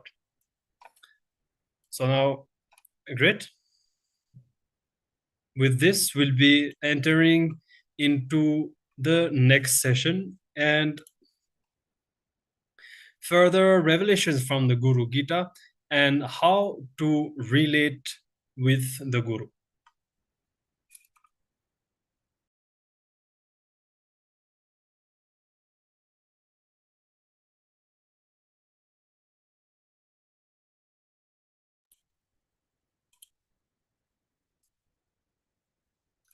So moving on to another exciting segment on how to relate with your Guru, how to relate to your Guru. For example, for us, how to relate with Swamiji more and more, and how to develop a deeper connection with him. So this is going to be the main theme of this upcoming section. And just a small note, as we are also heading towards the most awaited segment of today, that is the darshan of the Supreme Pontiff of Hinduism. So we will also be switching over to the darshan preparation as soon as it begins. Till then, we will be continuing with our session on Guru-disciple relationship, and we will resume our sessions, Paramashivoham sessions, and exercises and the whole series of segments after the darshan ends. So just letting you know that we'll be continuing with the segment and switching over as soon as the darshan preparation starts. So let's for now start with our section on Guru-disciple relationship and how to relate to your Guru, as we are also exploring the most beautiful scripture which talks about the Guru-disciple relationship and how Paramashiva himself reveals about the significance and importance of Guru, sings his glory to Devi Paramashiva Shakti, and reveals the sacred secret of Guru-disciple relationship. So in that scripture itself, now moving on to further verses on this theme of how to relate with Guru, the verse 45 of Guru Gita reads as Vande Guru Pada Dvandam Vangmanashchitta Gocharam Shweta Rakta Prabhabhinnam Shiva Shaktyatmakam Param. I worship the Guru's 2 feet, which are within the reach of speech, thought, and contemplation, and which have different lusters, white and red, representing Shiva and Shakti. Another verse from the Guru Gita says, Ayam mayanjalir baddho daya sagara vridhaye yadannugrahato jantushchitta samsara mukti bhag. I fold my hands in salutation so that the ocean of the Guru's compassion may increase.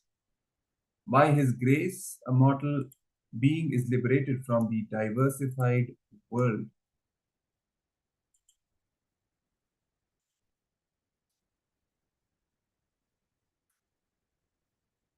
So Swami further explains what are the various ways we can relate with the Guru, and he describes the various bhavas or various bhavanas, the emotions, the emotions that we carry, the context we carry when we relate to the Guru. So the master-disciple relationship, the relationship can exist in various colors or various flavors or bhavanas. Guru, we can relate with Guru as a child, we can relate with Guru as a master, we can relate with Guru even as a mother, we can relate with Guru as a friend, and we can also relate with our Guru as a beloved. So these are the various forms in which we can relate with our master. Guru-disciple relationship is deeper than all these 5 relationships put together. Another verse from Guru Gita says, Srinath Charan Dvandam Yasyam Dishi Virajate Tasyai Dishe Namaskuryad Bhaktya Pratidinam Priye. O beloved, every day you should bow with devotion in whichever direction Shri Guru's 2 feet rest. See how much of devotion and surrender Paramashiva here is talking about. Worshipping the Guru's feet, folding the hands so that the Guru can increase his compassion towards us, because he is the one who gives us the liberation eventually. And every day one should bow with devotion in whichever direction the Guru's 2 feet rest. just for, so much of reverence to the Guru's feet, whichever direction Guru's feet rest, bowing down again and again in that direction. So much of devotion, so much of sacred sentiment when it comes to our relationship with our master. That is what is being revealed here for all of us, so that we can also inculcate a similar kind of a bhakti, guru devotion towards our Guru. And moving on, the understanding of God and the universe is the distinction between devotion and prayer. Bhakti flowers from the knowing we are one with the source. When we understand the correct relationship between God, nature, human society, and ourselves, that we are all one, sacred sentiment occurs. When we realize the oneness of the source of the entire creation, about the God on one side, God, the nature, the human society, and the individual soul, individual consciousness, the oneness, when we realize the oneness between all these three, it results in the development of that sacred sentiment in our heart, the bhakti that flowers from the knowing of the oneness of the source. And that is the context of Hinduism, of bhakti in Hinduism, of even praying, of prayer in Hinduism. Now moving on with the Guru Gita, verse 54 reads as Swadeshikasyai sharirachintam bhaved nantasya shivasya chintam Swadeshikasyaiva cha nama kirtanam bhavedanantasya shivasya kirtanam. To contemplate the form of one's own Guru is to contemplate infinite Shiva. To sing the glory of the Guru's name is to sing the glory of infinite Shiva. Again, Paramashiva himself declaring that Guru indeed is Shiva himself. Guru is Paramashiva. Continuing with the verses.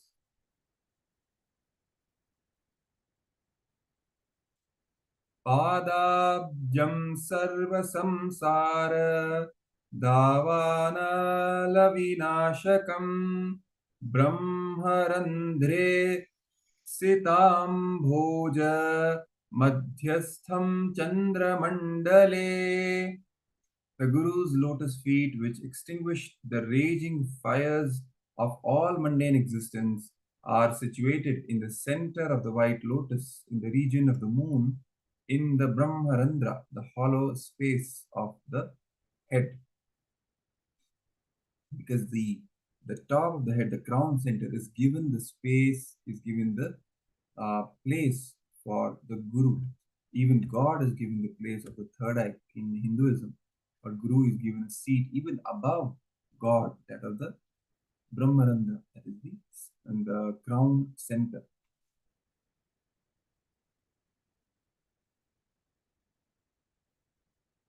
It says the Guru's feet are situated in the center of the white lotus in the region of the moon, in the Brahmarandra.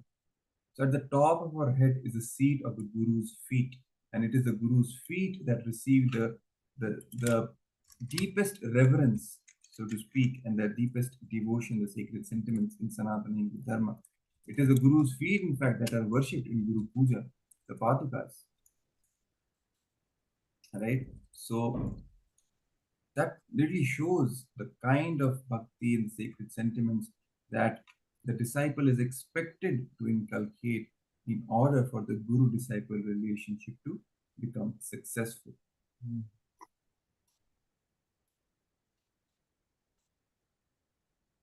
Another very important aspect that Swamiji reveals here about Guru Bhakti, of developing, of inculcating Bhakti, how to have more Bhakti in us. He says that basis for Bhakti is non-suffering. If you are suffering, get rid of it, unclutch from it.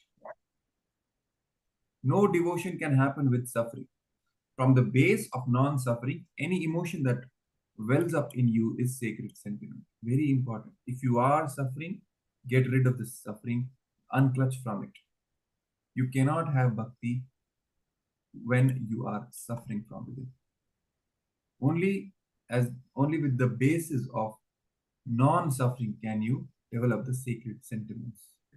When he says no devotion can happen with suffering, from the basis of non-suffering, any emotion that wells up in you is sacred sentiment. So it naturally flows when you get rid of all the suffering, when you unclutch from all suffering. Naturally, that sacred sentiment, whatever naturally as gratitude flows from you towards your guru, that is a sacred sentiment. And it will be your own unique way of expressing your gratitude to your master. But the condition is you have to get rid of suffering. Ketu brings Guru's grace, takes you closer and closer to Guru. Ketu creates intense feeling connection with the Guru. So Rahu and Ketu, these are the two shadow planets, the Chaya Grahas in the Vedic astrology and astronomy. So talking about the Ketu specifically, Swamiji is revealing that Ketu brings Guru's grace. It takes you closer and closer to Guru. That is the influence of Ketu on us. Ketu creates intense feeling connection with our Guru. Your spiritual growth, mental growth, physical growth, wealth, relationships, everything can happen just if the Master's grace is there on you. Everything happens. He gives us the spiritual fulfillment as well as the material fulfillment. Nothing will be useful if that grace is not there on you. Without Guru's grace, even if you get all the material benefits, none of it will be useful for you. You will not be fulfilled with it. So build a right file in the Master's heart.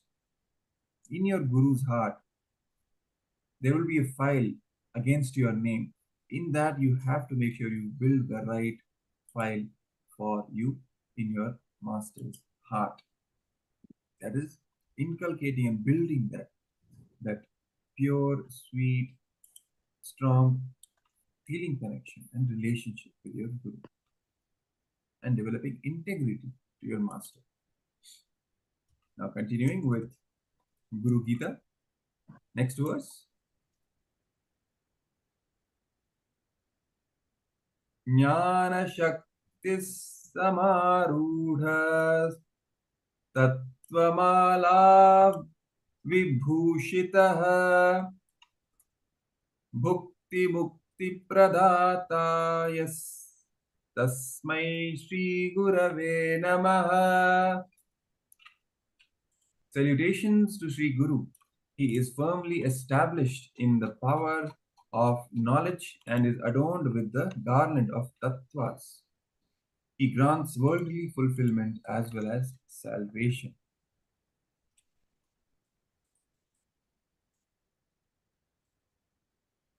Next verse, this is the verse 74 from Guru Gita, says, Na guroradhikam tattvam, na guroradhikam tapaha, tattvam jnanat param nasti, tasmai Shri Gurave Namaha.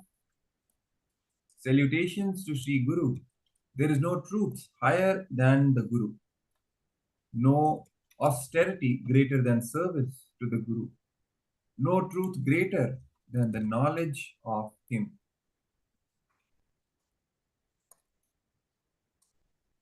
Next verse, 76. Jnana moolam guror murtihi, puja moolam guro padam, mantra moolam guror vakyam, moksha moolam guro kripa. The root of meditation is the Guru's form. The root of worship is the Guru's feet. The root of mantra is the Guru's word. And the root of liberation is the Guru's grace.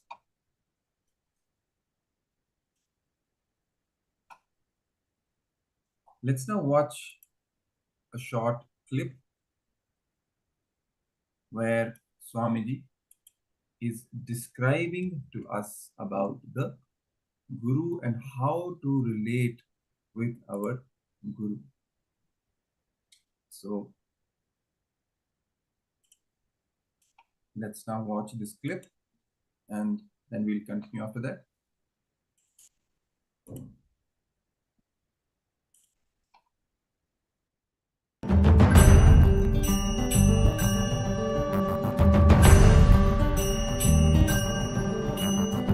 See, in Hindu tradition, Guru Tattva is worshipped, not the individual.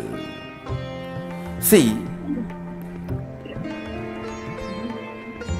anybody who has achieved that space, who opened up to that space, that space of Guru Tattva is worshipped. You should know, very beautiful sloka from Agama. Once Devi and Mahadeva, Sadashiva and Adishakti, they both were sitting in Kailas. Suddenly Sadashiva bows down with folded hands with a tremendous respect. Devi asks, you are the Brahmanda, you are the Bhuvananda, you are the Nayaka, Lord of the universe. To whom are you bowing down? Sadashiva says, I am bowing down to Guru Tattva, on which I am constantly meditating. I reside. Guru Tattva is much more than God in Hinduism.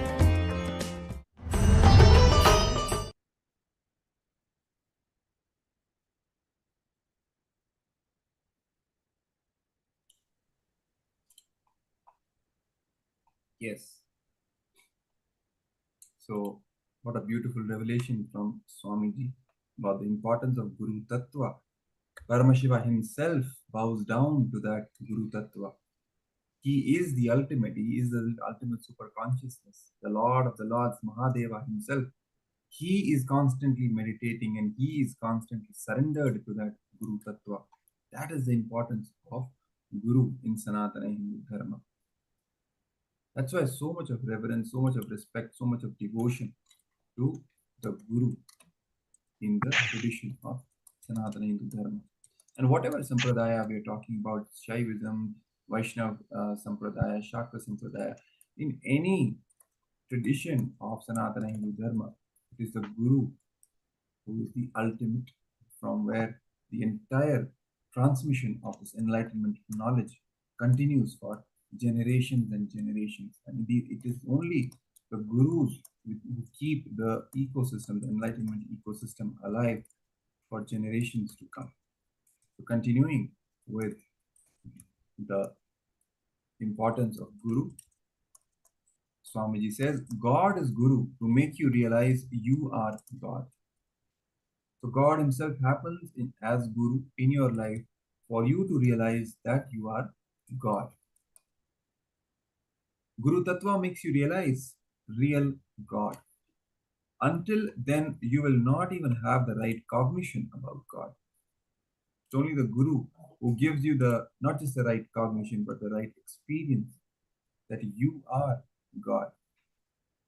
Guru Tattva is respected and revered in Sanatana Hindu Dharma far more than any idea of God.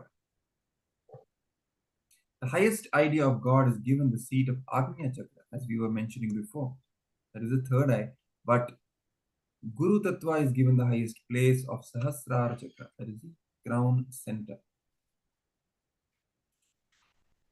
Hence, experiencing the Guru is the ultimate for any seeker, for any disciple. And Hinduism itself is nothing but the Guru Shishya Sampradaya, the lineage of masters and disciples. That is how the entire ecosystem, the tradition is kept alive, from Guru to disciple, Guru to disciple. Now, talking about another very important aspect which plays out in the Guru-disciple relationship is Tyaga. Let's see what Tyaga means, how Swamiji describes Tyaga. He says, practicing Tyaga is equivalent to living in the physical presence of Guru. In the usual terminology, Tyaga can be translated as something like sacrifice, sacrificing the lower existence of you, attachments or whatever it is which bind you, and holding on to the highest principles, highest way of living. But of course, Swamiji gives a deeper and more powerful way for us to cognize what Tyaga is. He says practicing Tyaga is equivalent to living in the physical presence of the Guru. If somebody practices Tyaga in every dimension, they are already living in the physical presence of the Guru. They are already experiencing the quantum jump in the natural selection process of their DNA on every level and are raised to evolve as Paramashiva.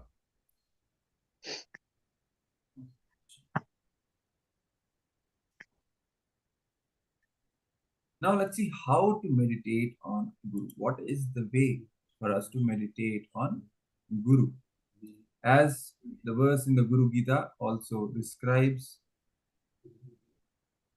Dhyanam Shrinu Mahadevi Sarvananda Pradayakam Sarva Saukhya-karam Nityam Bhukti Mukti Vidhayakam.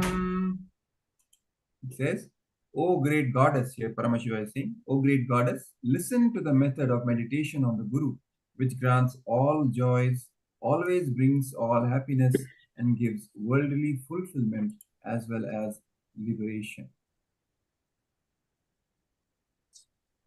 So let's now watch a short clip, a video, where Swamiji himself is giving us a deeper understanding now how to relate with Guru, how to meditate on Guru. So let's watch.